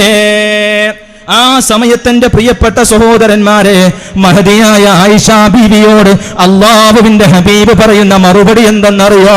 പ്രിയപ്പെട്ട സഹോദരികളെ, ഒരു കല്യാണം വരുമ്പോ, ഒരു ആഘോഷം വരുമ്പോ, ഒരു സൽക്കാരങ്ങൾ വരുമ്പോ അണഞ്ഞൊരുങ്ങി പൗഡറിട്ട് മിനുക്കി നടങ്ങി ടൗണിലൂടെ ചെത്തിപ്പൊളിച്ച് നടക്കുന്ന പ്രിയപ്പെട്ട ചെറുപ്പക്കാരികളെ, ആലോചിക്കണം മുഅ്മിനെ, എന്റെ ശരീരത്തിന്റെ അംഗലാവണ്യം കണ്ട് ആരെങ്കിലും ചിരിക്കുന്നുണ്ടോ? ആരെങ്കിലും എന്നെ ആഗ്രഹിക്കുന്നുണ്ടോ എന്നാശിച്ചുകൊണ്ട് നടക്കുന്ന പ്രിയപ്പെട്ട പെങ്ങളെ, എന്റെ പ്രിയപ്പെട്ട സഹോദര, സകല ക്ലബിന്റെ വരാന്തയിലും പീടികയിലെ വരാന്തയിലും ഇരുന്നിട്ട് ഏതെങ്കിലും പെണ്ണ് നടന്നു പോകുമ്പോ അവരുടെ ശരീരത്തിന്റെ ചലനങ്ങൾ കണ്ട് ആസ്വദിക്കുന്ന ചെറുപ്പക്കാരാ, അന്ന് നിന്റെ മുമ്പിലൂടെ ഈ സഹോദരി എല്ലാ ശരീരത്തിന്റെ എല്ലാ ഭാഗവും കാണിച്ചുകൊണ്ട് നടന്നു പോകുമ്പോ നീ അവളുടെ കാര്യം നോക്കുകയല്ല. അല്ലാഹുവിന്റെ ഹബീബ് പറയുകയാ, പ്രിയപ്പെട്ട ആയിഷ, അന്ന് നിന്റെ മുമ്പിലൂടെ നടന്നു പോകുന്നത് ആരാണെന്ന് പോലും നിനക്കറിയൂല. മക്കൾക്ക് പിതാവിനെയും മാതാവിനെയും തിരിച്ചറിയാൻ കഴിയാത്ത ദിവസമാണ്. ഭാര്യയ്ക്ക് ഭർത്താവിനെ അറിയുന്നില്ല, ഭർത്താവിന് ഭാര്യയെ അറിയുന്നില്ല. എല്ലാവർക്കും പറയാനുള്ളത് നഫ്സി നഫ്സി നഫ്സിയാ, നഫ്സി നഫ്സി നഫ്സിയാ. ഈ ഒരു വാക്കല്ലാതെ വേറൊന്നില്ല. അതാണ് മഹ്ശറ. ആ ആഖിറത്തിനെ മനുഷ്യരെ നമ്മൾ മറന്നു. ദുനിയാവിനെ നമ്മൾ ഇഷ്ടപ്പെട്ടു. അന്യന്റെ മുതൽ അയൽവാസിയുടെ പറമ്പിലെ ഓരോ നമുക്കുള്ള അതിരിന്റെ പേരിലാണ് നമ്മൾ ഇന്ന് അധികവും പിണങ്ങി നിൽക്കുന്നത്. ആലോചിക്കണം മുഅ്മിനെ, നമ്മുടെ അയൽപക്കങ്ങൾ മുഴുവനും ഇന്ന് പിണങ്ങി നിൽക്കുന്നത് അതിരിന്റെ ചർച്ചയിലാണ്, അതിരിന്റെ പ്രശ്നത്തിലാണ്. നമ്മൾ ഏതെങ്കിലും വീട്ടിൽ ചോദിക്കുമ്പോ ആ അയൽവാസിയെ പറ്റി പറയുമ്പോ അവരടുത്തേക്ക് ഞങ്ങൾ പോകാറില്ല. എന്തേ കാരണം? അവരും ഞങ്ങളും അതിരിന്റെ ഒരു പ്രശ്നമുണ്ട്. എന്താ സഹോദര, മരിച്ചു പോകുമ്പോ മനുഷ്യരെ നമ്മൾ എന്താ കൊണ്ടുപോവുക? നമ്മൾ ഉണ്ടാക്കിയ മുഴുവൻ മുതലുകളും നമ്മുടെ മക്കൾക്കാണ്, നമുക്കൊന്നുമില്ല. 3 കഷ്ടം തുണി മാത്രമാണ് നമുക്കുള്ളത്. ആരാന്റെ മുതലുകൾ വെട്ടിപ്പിടിപ്പിച്ചു ഇത് മുഴുവനും എന്റേതാണെന്ന് ആനന്ദത്തോടെ പറയുന്ന മനുഷ്യരെ, നാളെ റബ്ബിന്റെ മുമ്പിൽ നിങ്ങൾ അനധികൃതമായി ഉണ്ടാക്കിയ മുതലുകൾ മുഴുവനും തീയുടെ രൂപത്തിൽ ഒരു മാലയാക്കി നിങ്ങളുടെ കഴുത്തിൽ ചാർത്തുമ്പോ നിങ്ങൾക്ക് അനങ്ങാൻ കഴിയുന്നില്ല, നിങ്ങൾക്ക് തിരിയാൻ കഴിയുന്നില്ല.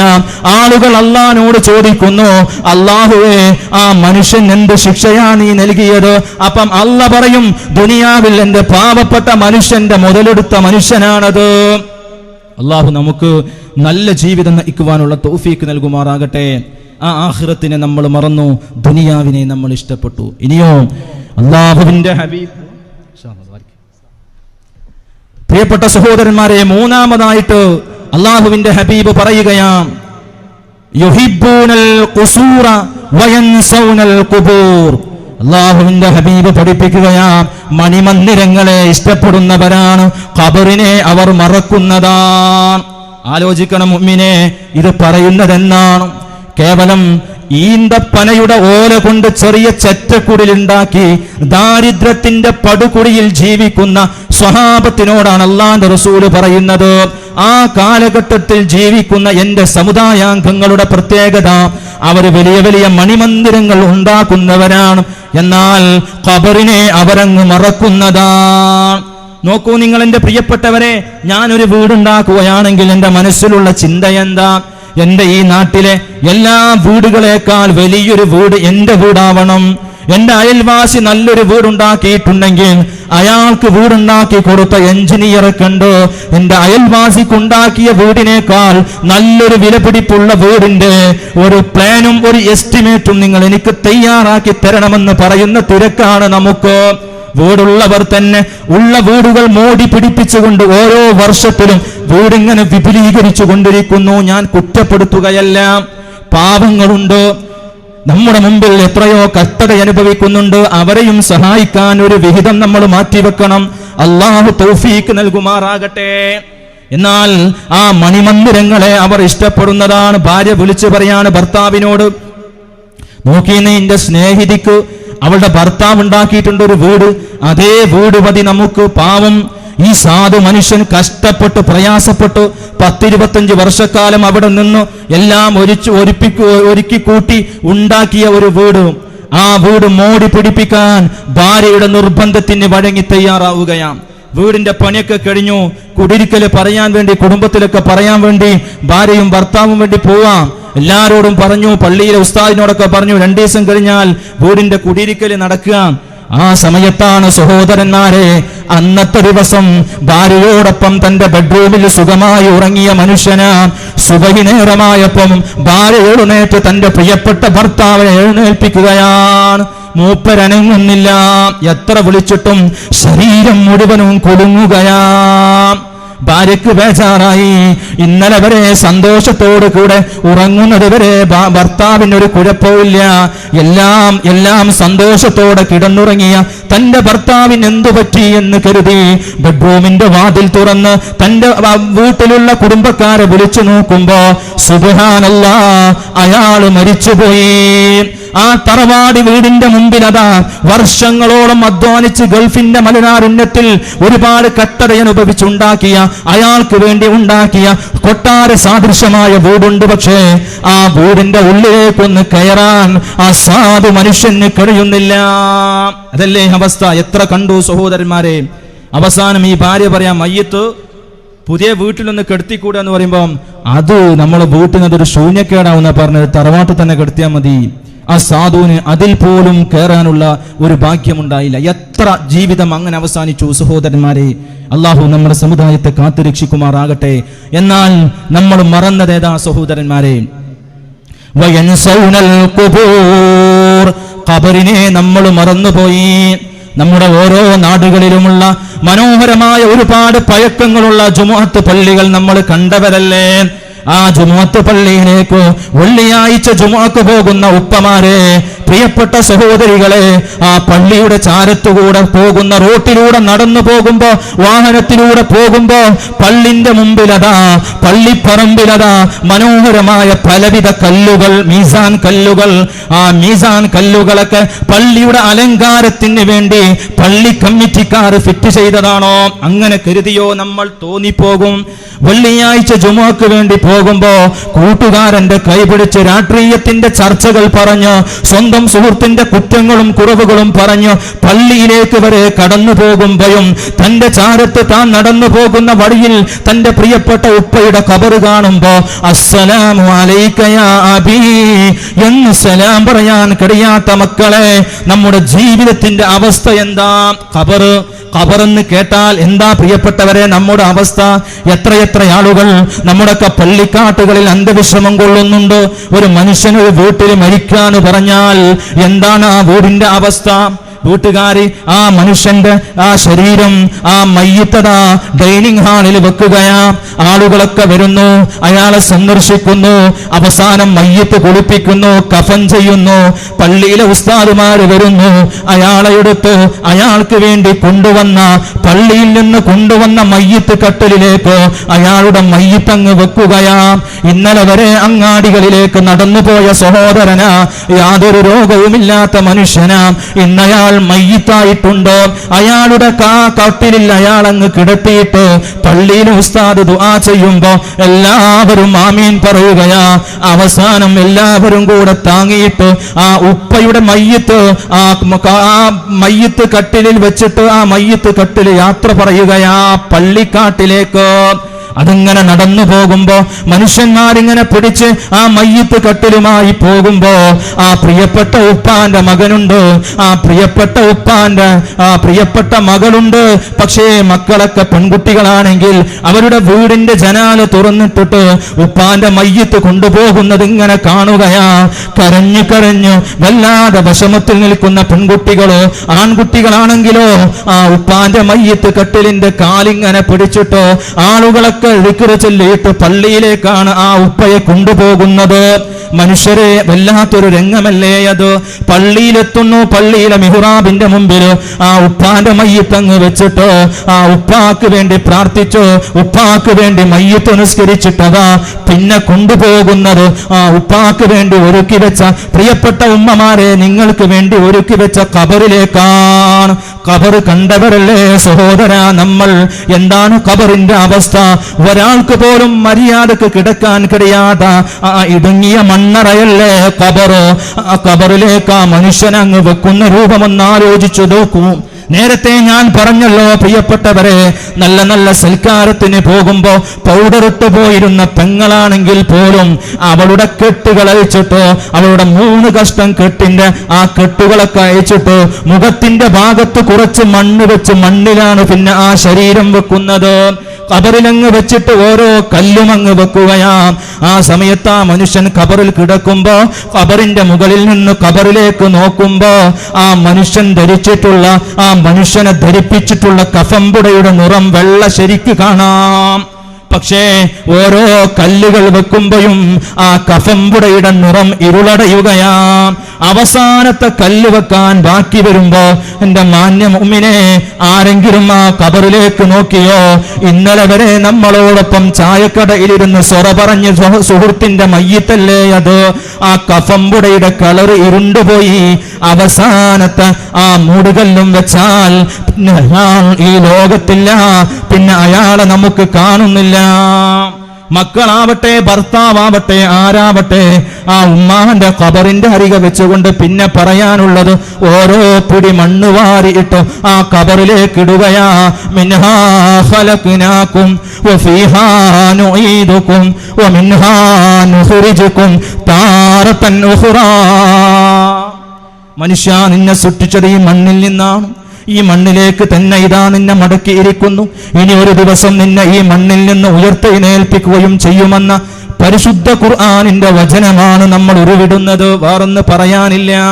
ഇതാണ് മുഅ്മിനെ ഖബർ. ആ ഖബർ കണ്ടിട്ടാണ് സയ്യിദുനാ ഉസ്മാൻ ബിൻ അഫ്ഫാൻ റളിയല്ലാഹു അൻഹു മസ്ജിദുൻ നബവിയിലേക്ക് നിസ്കരിക്കാൻ വേണ്ടി വരുമ്പോ, തന്റെ വീടിന്റെ വഴിയോരങ്ങളിലൂടെ കടന്നു വരുമ്പോ ജന്നത്തുൽ ബഖീഅ കണ്ടിട്ട് കരഞ്ഞ മഹാനല്ലേ സയ്യിദുനാ ഉസ്മാൻ ബിൻ അഫ്ഫാൻ. ആരാണ് ഉസ്മാൻ തങ്ങൾ?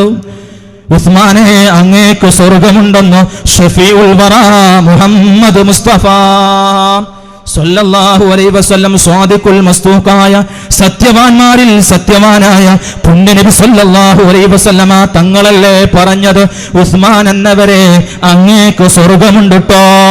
ആ ഉസ്മാൻ എന്നവരാണ് മദീനത്തെ ജന്നത്തുൽ ബഖീഅ കണ്ടിട്ട് കരഞ്ഞു പോയത്. സഹോദരന്മാരെ, ആർക്കാണ് പള്ളിക്കാട്ടിലൂടെ നടന്നു പോകുമ്പോ കരച്ചിൽ വരുന്നത്? എന്റെ പ്രിയപ്പെട്ട സഹോദരിമാരെ, ഉപ്പാന്റെ വല്ലാത്ത മരണമോർത്തുകൊണ്ട് ഉപ്പാന്റെ ആണ്ടിന്റെ അന്നോ അല്ലെങ്കിൽ ഉപ്പാക്ക് വേണ്ടി ഓരോ വെള്ളിയാഴ്ച രാവിലെങ്കിലും ഒരു സൂറത്ത് യാസീൻ ഓതിയിട്ട്, അല്ലാഹുവേ ഇതെന്റെ ഉപ്പാന്റെ ഖബറിലേക്ക് എത്തിക്കണേ.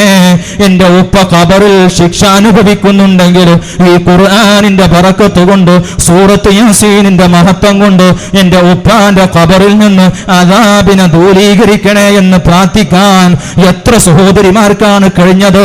ഇന്ന് കരയുന്നതെന്തിനാ സഹോദരന്മാരെ? ഉമ്മമാരെ, ഞാൻ ആരെയും കുറ്റപ്പെടുത്തുകയല്ല.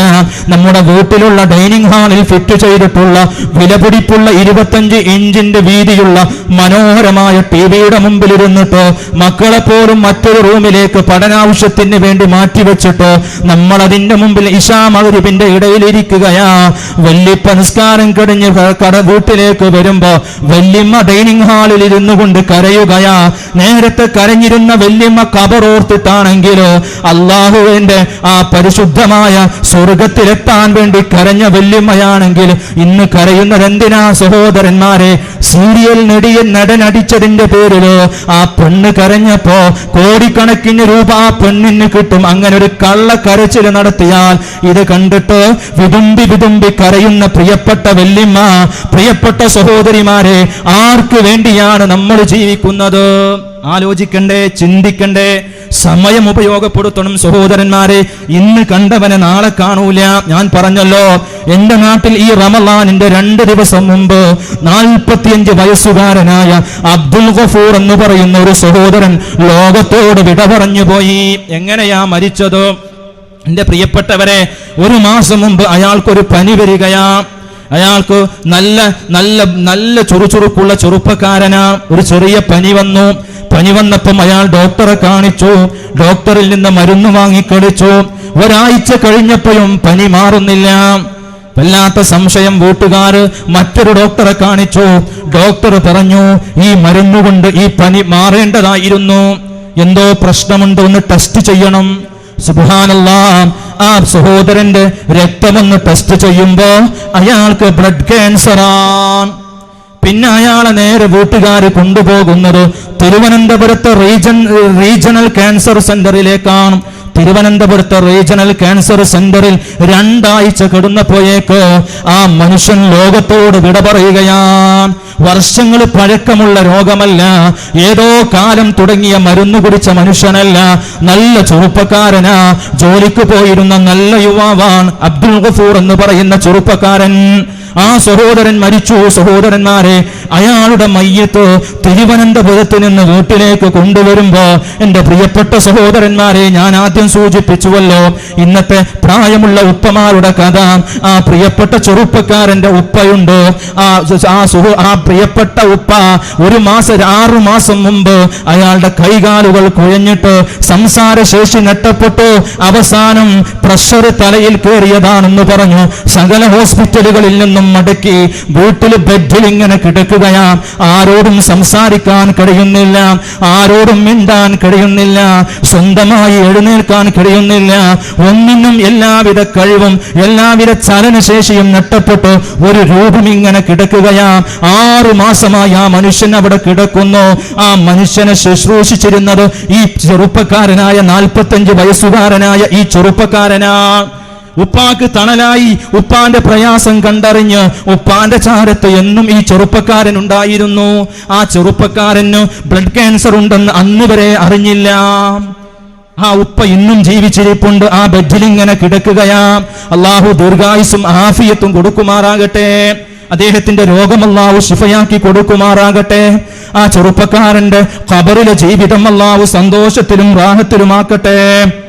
അതുകൊണ്ട് എന്റെ പ്രിയപ്പെട്ട സഹോദരന്മാരെ, ഞാൻ അവസാനിപ്പിക്കുകയാണ്. 4ാമതായിട്ട് അല്ലാഹുവിന്റെ ഹബീബ് പഠിപ്പിക്കുകയാണ്, യുഹിബ്ബൂനൽ മാല വയൻസൗനൽ ഹിസാബ്. സമ്പത്തിനെ അവർ ഇഷ്ടപ്പെട്ടവരാണോ, ഹിസാബിനെ, വിചാരണയുടെ ദിവസത്തെ അവർ മറന്നിട്ടുണ്ട്.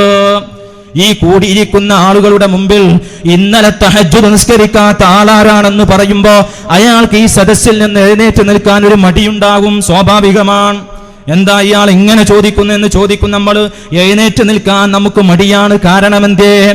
ആളുകൾ അറിയൂലേ ഞാൻ ഇന്നലെ തറാവീഹ് നിസ്കരിക്കാത്തത്, എന്റെ സുഹൃത്തുക്കൾ അറിയൂലേ എന്ന് ചിന്തയുണ്ടെങ്കിൽ കോടാനക്കോടി ജനങ്ങൾ ഒരുമിച്ച് കൂടി നിൽക്കുന്ന ആ മഹ്ശറ വൻസഭയിൽ അവന്റെ ശിക്ഷകൾ എഴുതിയ, അവന്റെ നന്മകൾ എഴുതിയ, അവന്റെ തിന്മകൾ എഴുതിയ ആ 7 കിതാബ് അവന്റെ കയ്യിൽ കൊടുത്തിട്ട് അവനെ വിചാരണ ചെയ്യുമ്പോ അവന് പറയാനൊന്നുമില്ല, അവന്റെ വായ സംസാരിക്കുന്നില്ല. അൽയൗമ നഖ്തിമു അലാ അഫ്വാഹിഹിം വതുകല്ലിമുനാ അയ്ദീഹിം വതശ്ഹദു അർജുലുഹും ബിമാ കാനൂ യക്സിബൂൻ. അല്ലാഹുവിന്റെ പരിശുദ്ധമായ ഖുർആനിലെ സൂറത്ത് യാസീനിന്റെ ഒരു ആയത്താണ് സഹോദരന്മാരെ. അന്നത്തെ ദിവസം അവന്റെ വായയെ നാം സീൽ ചെയ്യുന്നതാണ്. വായക്ക് മുണ്ടാനുള്ള സ്വാതന്ത്ര്യമില്ല, അവന്റെ കരങ്ങൾ സംസാരിക്കുന്നതാണ്. അല്ലാഹുവേ, ഞാൻ ഇന്നാലിന്ന ദിവസം ഇന്നാലിന്ന സമയത്ത് വ്യഭിചാരം ചെയ്യാൻ വേണ്ടി പോയിട്ടുണ്ട് റബ്ബേ, കള്ളു കുടിക്കാൻ ഞാൻ എന്റെ കൈ ഉപയോഗിച്ചിട്ടുണ്ട് റബ്ബേ എന്ന് കൈ അവിടെ വിളിച്ചു പറയുമ്പോ വതശ്ഹദു അർജുലുഹും, അവന്റെ കാലതിന് സാക്ഷിയാണ് റബ്ബേ, ഞാനാണ് അതിലേക്ക് നടന്നത്, ഞാനതിന് സാക്ഷിയാണ് റബ്ബേ എന്ന് റബ്ബിനോട് ഓരോ മനുഷ്യനെ പറ്റിയും ചോദിക്കുന്ന ദിവസം. എന്റെ പ്രിയപ്പെട്ട സഹോദരന്മാരെ, വട്ടിപ്പലിശക്ക് പണം കൊടുത്തിട്ട് മുതലാളിയാവാൻ ശ്രമിക്കുന്ന മുതലാളിമാരെ, ബോധം വരട്ടെ നമുക്ക്. പാവപ്പെട്ട ഒരു മനുഷ്യൻ വന്നിട്ട് 1000 രൂപ എന്റെ കുടുംബത്തെ പോറ്റാൻ, എന്റെ ഭാര്യക്ക് അസുഖമാണ്, നിങ്ങളൊരു 1000 രൂപ തരണമെന്ന് പറയുമ്പോ 1000 രൂപയൊക്കെ തരാം, ഇന്ന ഡേറ്റിന് അത് തിരിച്ചു തരുമ്പോ നീ എനിക്ക് 1250 രൂപ തരണമെന്ന് പറയുന്നത് പലിശയാ സഹോദരാ. ആ പലിശ തിന്നവന് റബ്ബ് നാളെ ശരിക്കും ശിക്ഷിക്കുന്നതാണ്. അള്ളാഹു കാത്തു രക്ഷിക്കുമാറാകട്ടെ. ഒരു സംഖ്യ നമ്മുടെ കയ്യിൽ വന്നാൽ റബ്ബ് ചോദിക്കും, എവിടുന്നടോ ഇത് കിട്ടിയതോ, ഇത് ഏത് മാർഗത്തിലൂടെയാണ് നീ സംഭരിച്ചത്? അള്ളാഹു ഹലാലായ മാർഗത്തിലൂടെ സമ്പത്ത് സംഭരിക്കാൻ അള്ളാഹു നമുക്ക് തൗഫീക്ക് നൽകുമാറാകട്ടെ. അതുകൊണ്ട് എൻ്റെ പ്രിയപ്പെട്ടവരെ, അള്ളാന്റെ റസൂൽ ഒന്നുമില്ലാത്ത കാലത്ത് പട്ടിണി കിടന്നിരുന്ന സ്വഹാബത്തിന്റെ മുമ്പിലാണ് ഇത് പറയുന്നത്. 5ാമതായി അല്ലാഹുവിന്റെ ഹബീബ് പഠിപ്പിക്കുകയാ, യുഹിബ്ബൂനൽ ഖൽഖ വയൻസൗന ഖാലിഖാ. ആ കാലഘട്ടത്തിലെ ജനങ്ങൾ അവരതാ സൃഷ്ടികളെ ഇഷ്ടപ്പെടുന്നവരാണ്, സൃഷ്ടാവിനെ മറക്കുന്നതാ. അവന് വേണ്ടത് അവന്റെ കളിക്കാരനെയാണ്, അവന്റെ ഇഷ്ടപ്പെട്ട ഇഷ്ടതാരത്തെ പൂജിച്ച് നടക്കുന്ന മനുഷ്യനാണ്. അതിന് നിസ്കാരം പ്രശ്നമല്ല, പാതിരാക്ക് ഉറക്കൊഴിച്ചെങ്കിലും അവനത് കണ്ടിരിക്കും. പലപ്പോഴും നമ്മുടെ ഉമ്മമാരിവരെ മക്കളുടെ ഫുട്ബോൾ ഭ്രാന്തിന് അടിമപ്പെടുകയാണ് അറിയാതെ. എന്താ പ്രശ്നം? മകൻ വന്നിട്ട് പറയാണ്, ഉമ്മ എന്റെ ഇഷ്ടതാരത്തിന്റെ കളിയുണ്ട്, എന്റെ ക്ലബിന്റെ കളിയുണ്ട് ഇന്ന് രാത്രി, അതുകൊണ്ട് എന്റെ സുഹൃത്തുക്കളൊക്കെ ക്ലബിൽ വരും, അതുകൊണ്ട് എനിക്കും എന്റെ ക്ലബിൽ പോകണം, അതുകൊണ്ട് ഉമ്മ 2 മണിക്കൊന്ന് എന്നെ എഴുന്നേൽപ്പിക്കണം എന്ന് വിളിക്കണം. പിന്നെ ഉമ്മാന്റെ മൊബൈലിൽ അലാറം വെച്ച് മകനെ കാത്തിരിക്കുകയാണ്. ഒരുപക്ഷെ ഉമ്മ തഹജ്ജുദ് നിസ്കരിക്കുന്ന സമയമാകും. ആ സമയത്ത് ഉമ്മ എഴുന്നേറ്റിട്ട് വാതിലിൽ മുട്ടുകയാ, മോനെ നീ പറഞ്ഞ സമയമായിട്ടുണ്ട്, പോകുന്നില്ലേ? ഇന്നലെ വരെ സുബഹിന്റെ വാങ്ങിന്റെ അരമണിക്കൂർ മുമ്പെങ്കിലും എഴുന്നേറ്റ് തഹജ്ജുദ് നിസ്കരിച്ച് നിസ്കാരപ്പായിലിരുന്നിട്ട് സുബഹി വാങ്ങിനെ പ്രതീക്ഷിച്ച് ദിക്ർ ചൊല്ലിയ ഉമ്മയാ, ഖുർആനോദിയ ഉമ്മയാ. ആ ഉമ്മ അതുവരെ താൻ കിടന്നിരുന്ന ബെഡ്റൂമിന്റെ അപ്പുറത്തെ ബെഡ്റൂമിൽ സുഖമായി ഉറങ്ങുന്ന തന്റെ പ്രിയപ്പെട്ട മകനുണ്ടല്ലോ, 18 വയസ്സുകാരനായ 20 വയസ്സുകാരനായ ചുറുചുറുക്കുള്ള ചെറുപ്പക്കാരന്റെ വീടിന്റെ വാതിലിന്റെ അവന്റെ റൂമിന്റെ വാതിലൊന്ന് മുട്ടിയിട്ട്, മോനെ സുബഹി ബാങ്ക് കൊടുത്തു, ഒന്ന് പള്ളിയിൽ പോയെന്ന് പറയാൻ മനസ്സ് വരാത്ത ഉമ്മയാണ്. 2 മണിക്ക് മകനെ വിളിക്കണമെന്ന് മകന് പറയുമ്പോ ഉമ്മ എഴുന്നേറ്റ് വാതിലിൽ മുട്ടിയിട്ട് മകനെ പറഞ്ഞയക്കുകയാ. ഞാൻ കുറ്റപ്പെടുത്തുകയല്ല സഹോദരന്മാരെ, അവനവന്റെ കളിയൊക്കെ കഴിഞ്ഞ് തിരിച്ചു വരുമ്പോ എന്നാൽ പോലും മോനെ ബാങ്ക് കൊടുക്കാനായില്ലേ, ഇനി നീ ഉറങ്ങല്ല, പള്ളിയിൽ പോയെന്ന് പറയാൻ പോലും ഉമ്മാക്ക് കഴിയുന്നില്ലെങ്കിൽ എന്റെ പ്രിയപ്പെട്ട സഹോദരന്മാരെ, നമ്മളെല്ലാവരും സൃഷ്ടികളെയാണ് സത്യത്തിൽ ഇഷ്ടം വെക്കുന്നത്. സൃഷ്ടാവിനെ മറന്നു. ആരാ സൃഷ്ടാവ്? ലോകത്തിന്റെ നാഥനാ. ലോകത്തെ ഈ കാണുന്ന പ്രപഞ്ചത്തെ നമുക്ക് വേണ്ടി ഒതുക്കി തന്ന റബ്ബല്ലേ നമ്മുടെ റബ്ബ്. റബ്ബ് നമ്മളോട് പറഞ്ഞല്ലോ, ലൈൻ ശകർത്തും ലഅസീദന്നകും, അടിമ എന്നിലേക്ക് നന്ദി ചെയ്താൽ, എനിക്ക് നന്ദി ചെയ്താൽ അവന് ഞാൻ വർദ്ധിപ്പിച്ചു നൽകുന്നതാണ്. എന്തോ എന്റെ അനുഗ്രഹങ്ങൾ ധാരാളമായി ഞാൻ അവന് നൽകുന്നതാ. എന്നാലോ അല്ലാഹുവിന്റെ പരിശുദ്ധരായ പ്രവാചകന്മാർക്കും അതുപോലെ തന്നെ അവരെ അനുയായികൾക്കും പഠിപ്പിച്ച അതേ രൂപത്തിൽ റബ്ബ് പറയുകയാ നമ്മളോട്, പ്രിയപ്പെട്ട സഹോദരന്മാരെ, ലൈൻ ശകർത്തും ലഅസീദന്നകും വലൈൻ കഫർത്തും ഇന്ന അദാബീ ലശദീദ്. ആരെങ്കിലും എന്നെ ധിക്കരിച്ചാലോ, അടിമ എനിക്ക് നന്ദി ചെയ്താൽ ഞാൻ എന്റെ അനുഗ്രഹം അവന് വാരിക്കോരി നൽകുന്നതാ. ആരെങ്കിലും എന്നെ ധിക്കരിച്ച അടിമയാണോ?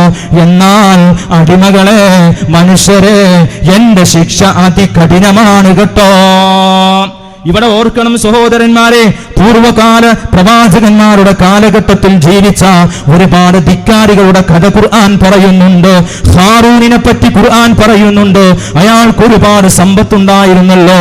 അയാളൊന്ന് ഉറങ്ങണമെങ്കിൽ അർദ്ധനഗ്നകളായ പെൺകുട്ടികൾ അയാളുടെ ബെഡിന്റെ ചാരത്ത് വന്ന് ഡാൻസ് കളിച്ചെങ്കിലേ ഉറക്കു വരുമായിരുന്നുള്ളൂ.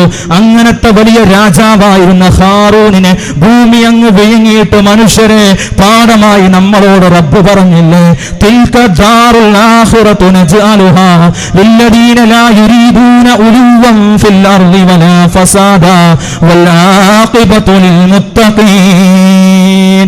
ഓ മനുഷ്യരെ, ഗർവ് നടിച്ച് അഹങ്കരിച്ച് കിബിർ നടിച്ച് നടക്കുന്ന മനുഷ്യരെ, നിങ്ങൾക്ക് എന്റെ സ്വർഗമില്ല, നാളത്തെ എന്റെ ഭവനം നിങ്ങൾക്കില്ല. ആർക്കാ മുഅ്മിനെ അല്ലാഹുവിന്റെ ഭവനമുള്ളത്? വൽ ആഖിബതു ലിൽ മുത്തഖീൻ. ആർക്കാണ് വിജയമുള്ളത്? മുത്തഖീങ്ങൾക്ക്. ലഅല്ലകും തത്തഖൂൻ. നോമ്പിനെ അല്ലാഹു നിർബന്ധമാക്കി കൊണ്ട് പറഞ്ഞതും ലഅല്ലകും തത്തഖൂൻ, നിങ്ങൾ തഖ്വയുള്ളവരാവാനാണ് നോമ്പിനെ നമുക്ക് സമ്മാനമായി റബ്ബ് നൽകിയത്. അതുകൊണ്ട് ആ തഖ്വയുള്ള ആളുകൾക്ക് മാത്രമേ അവസാന വിജയമുണ്ടാവുകയുള്ളൂ. അല്ലാഹു ആ വിഭാഗത്തിൽ നമ്മളെ പെടുത്തുമാറാകട്ടെ. അതുകൊണ്ട് ധിക്കാരികളെ ഓർക്കണം നമ്മൾ. അവർ ഈ ലോകത്ത് കടന്നുപോയതിന്റെ അടയാളം നമുക്ക് മുമ്പിലുണ്ട്. ഫറോവ ലോകത്ത് വന്നു. മൂസ നബി അലൈഹിസ്സലാത്തു വസ്സലാമിന്റെ ഏറ്റവും വലിയ ശത്രുവായിരുന്നല്ലോ ഫറോവ. ഫറോവ പറഞ്ഞതെന്താ? അന റബ്ബുക്കുമുൽ ആഇല എന്ന് പറഞ്ഞ മനുഷ്യനാണ് മൂസ. അന്റെ റബ്ബിനേക്കാൾ വലിയ റബ്ബ് ഞാനാണടാ. അവസാനം അയാൾ മരണത്തോട് മല്ലടിക്കുമ്പോ, ആ ചെങ്കടലിൽ കിടന്ന് പിടയുമ്പോ അയാൾ വിളിച്ചു പറഞ്ഞു, ആമന്തു ബി റബ്ബി മൂസാ, മൂസാ നിന്റെ റബ്ബിനെ കൊണ്ട് ഞാനും വിശ്വസിച്ചു കൊള്ളാം. ആ സമയത്താണ് അല്ലാഹു പറയുന്നത്, ഫല്ലൗമ നുനജ്ജീക ബിബദനിക ലിതകൂന ലിമൻ ഖൽഫക ആയ. ഒരുപാട് കാലം ജീവിക്കാനുള്ള അവസരം ധിക്കാരിയായ മനുഷ്യ എനിക്ക് തന്നില്ലേ? അന്നൊന്നും നീ എനിക്ക് ഈ ചിന്തയില്ലേ? ഇനി വേണ്ട, അന്നെ നമ്മൾ ലോകത്തുള്ള ജനങ്ങൾക്ക് മുഴുവനും ദൃഷ്ടാന്തമായി ഇവിടെ സൂക്ഷിക്കുക തന്നെ ചെയ്യും. വിശുദ്ധ ഖുർആൻ. ഇനി നമ്മളോട് ഞാൻ അവസാനിപ്പിക്കുകയാണ്, സമയമായി. 12:20 നമുക്ക് അവസാനിപ്പിക്കണം അല്ലേ? ഇൻഷാ അല്ലാഹ് ദുആ കഴിഞ്ഞ് 20 ആകുമ്പോൾ നമുക്ക് അവസാനിപ്പിക്കണം.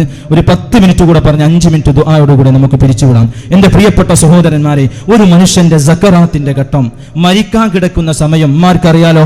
ഇപ്പാർക്കും അറിയാം. നമ്മുടെ നാട്ടിലൊക്കെ നമ്മൾ പറയും വായുവിന്റെ അസുഖം തുടങ്ങിയിരിക്കുന്നു. ആ മനുഷ്യന്റെ സ്ഥിതി എന്താ? ഒരുപാട് വെള്ളത്തിന് ആഗ്രഹമുള്ള സമയമല്ലേ? മജ്‌ലിസിലൂടെ നമ്മൾ മുഴക്കാറില്ലേ, ദാഹമൂത്തത് കൂട്ടിടും ഇബ്ലീസ് കോസിനെ കാട്ടിടും, നേരം ലഈനവനാട്ടുവാൻ ബദിരീങ്ങളാൽ തുണ റബ്ബനാ. വല്ലാത്ത ഘട്ടമാണ് സക്കറാത്തിന്റെ ഘട്ടം. കടല് മുഴുവനും നമ്മുടെ മുമ്പിലേക്ക് വന്ന് കൊടുത്തു തന്നാലും നമ്മൾ അത് മുഴുവൻ കുടിച്ചാലും ദാഹം തീരാത്ത സമയമാണ് സക്കറാത്തിന്റെ ഘട്ടം. നമ്മൾ പറയും വായുവിന്റെ അസുഖമെന്നോ.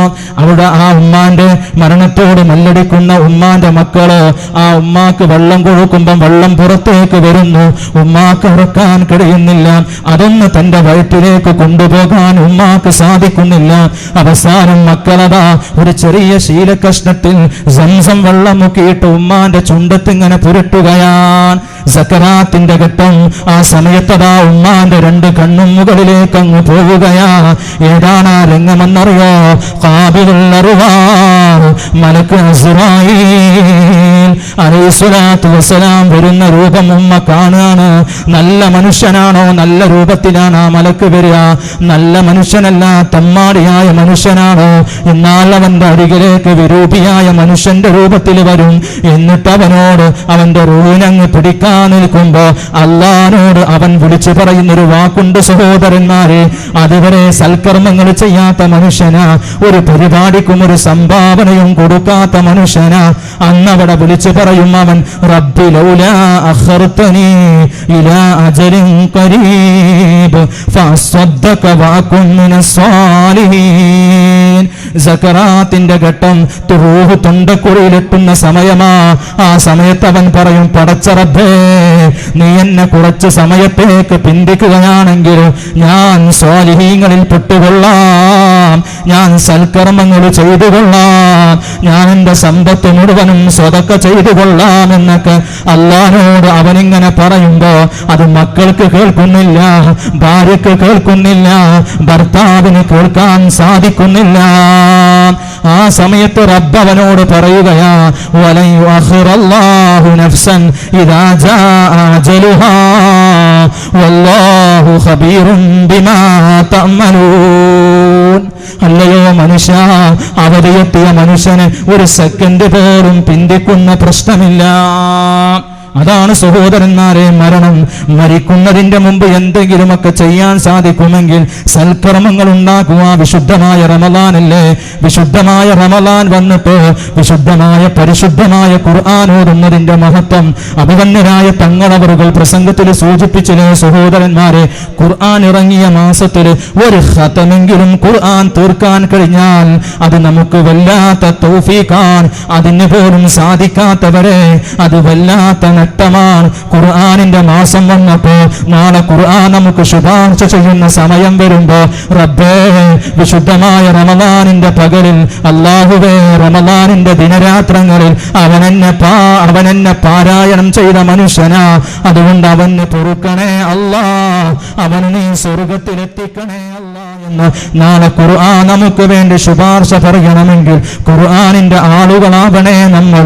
ഖുർആൻ ഓതിയിട്ട് സമയങ്ങൾ നല്ലതിന് വേണ്ടി ചിലവഴിക്കാൻ എൻ്റെ പ്രിയപ്പെട്ട ഉപ്പമാരെ, ഉമ്മമാരെ ഞാൻ ഓർമ്മപ്പെടുത്തുകയാണ്. ഇനിതാ ഈ ദിവസങ്ങൾ ഇങ്ങനെ കഴിഞ്ഞു പോയി പെട്ടെന്ന് വരും. നമുക്കിനി പെരുന്നാളിന്റെ ആഘോഷത്തിനുള്ള തിരക്കാം, അതിനുള്ള സാധന സാമഗ്രികൾ ഒരുക്കുന്ന തിരക്കാം.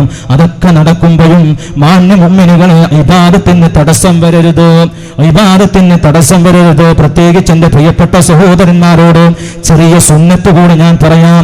നിസ്കാരങ്ങൾക്ക് മുമ്പും ശേഷവുമുള്ള സുന്നത്ത് നിസ്കാരങ്ങളുണ്ട്. ഈ വിശുദ്ധ റമദാനിൽ അത് പരിപൂർണമായിട്ട് നിങ്ങൾ പാലിക്കണം. എന്നാൽ എന്താ കിട്ടുക? ഓരോ ഫർള് ചെയ്തതിന്റെ പ്രതിഫലം നമുക്ക് കിട്ടും. റബ്ബ് പറഞ്ഞതെന്താ? ഞാൻ നേരത്തെ ഓതിയ ഹദീസ്, പ്രതിഫലം ആഗ്രഹിച്ചുകൊണ്ട് നോമ്പ് നോറ്റാൽ, പ്രതിഫലം ആഗ്രഹിച്ചുകൊണ്ട് നിസ്കരിച്ചാൽ അള്ളാന്റെ പ്രതിഫലം നമുക്ക് കിട്ടും. അതുകൊണ്ട് ളുഹർ നിസ്കരിക്കുന്നതിന്റെ മുമ്പ് 4 റക്അത്ത് റവാത്തിബ് നിസ്കാരമുണ്ട്, അതൊന്ന് നിർവഹിക്കുക.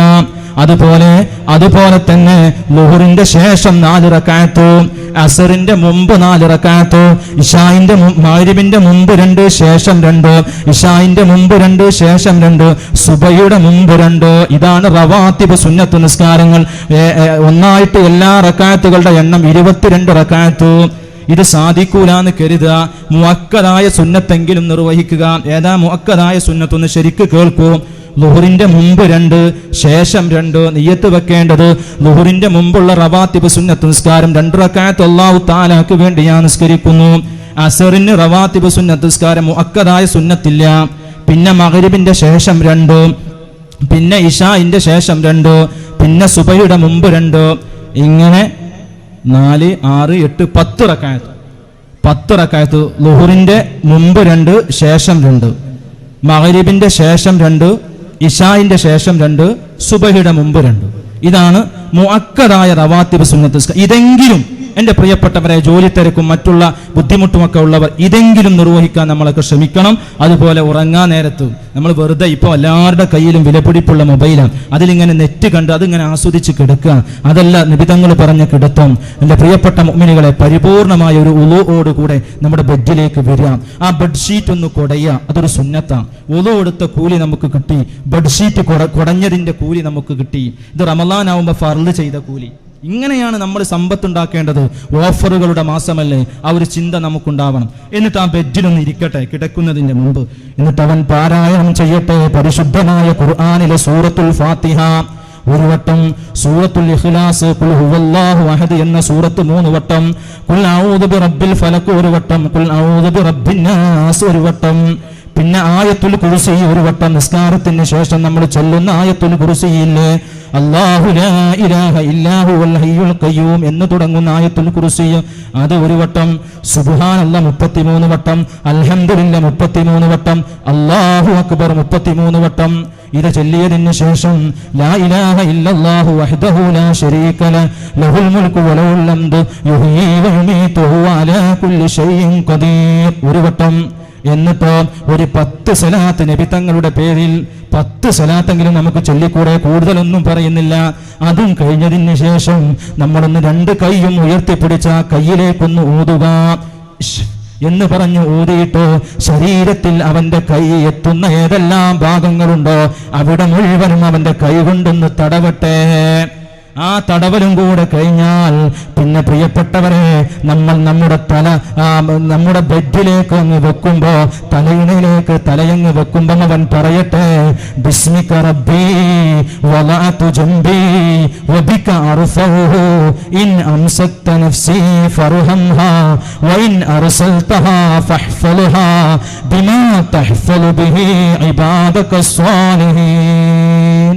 ഈ ദിക്റങ്ങ് ചൊല്ലി അവനൊന്ന് കിടന്നാൽ അവന് 70,000 മലക്കുകൾ അവന് കാവലിലാ. അവന്റെ ഒരു പിശാചും അവന്റെ ശരീരത്തിലേക്ക് കടന്നു കയറൂല. സുഖമായി ഉറങ്ങാൻ കഴിയും. ആ ഉറക്കത്തിലെങ്ങാനും അവൻ മരിച്ചാലോ, സുബ്ഹാനല്ലാഹ്, അവന്റെ റൂഹിനെ ആ 70,000 മലക്കുകൾ ആനയിച്ച് സ്വർഗത്തിലേക്ക് എത്തിക്കുമെന്ന് മഹാന്മാരായ പണ്ഡിതന്മാര് പറയുന്നു.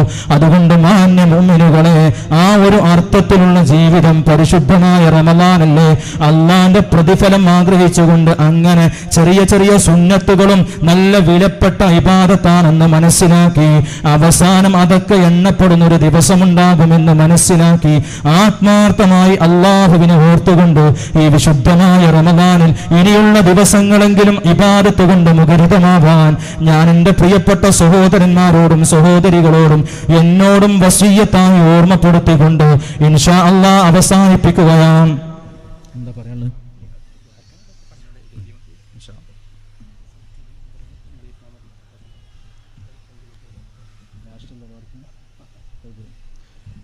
ഇൻഷാ അല്ലാഹ് സൂചിപ്പിച്ചതുപോലെ ദുആ ചെയ്യാൻ പോവുകയാണ്.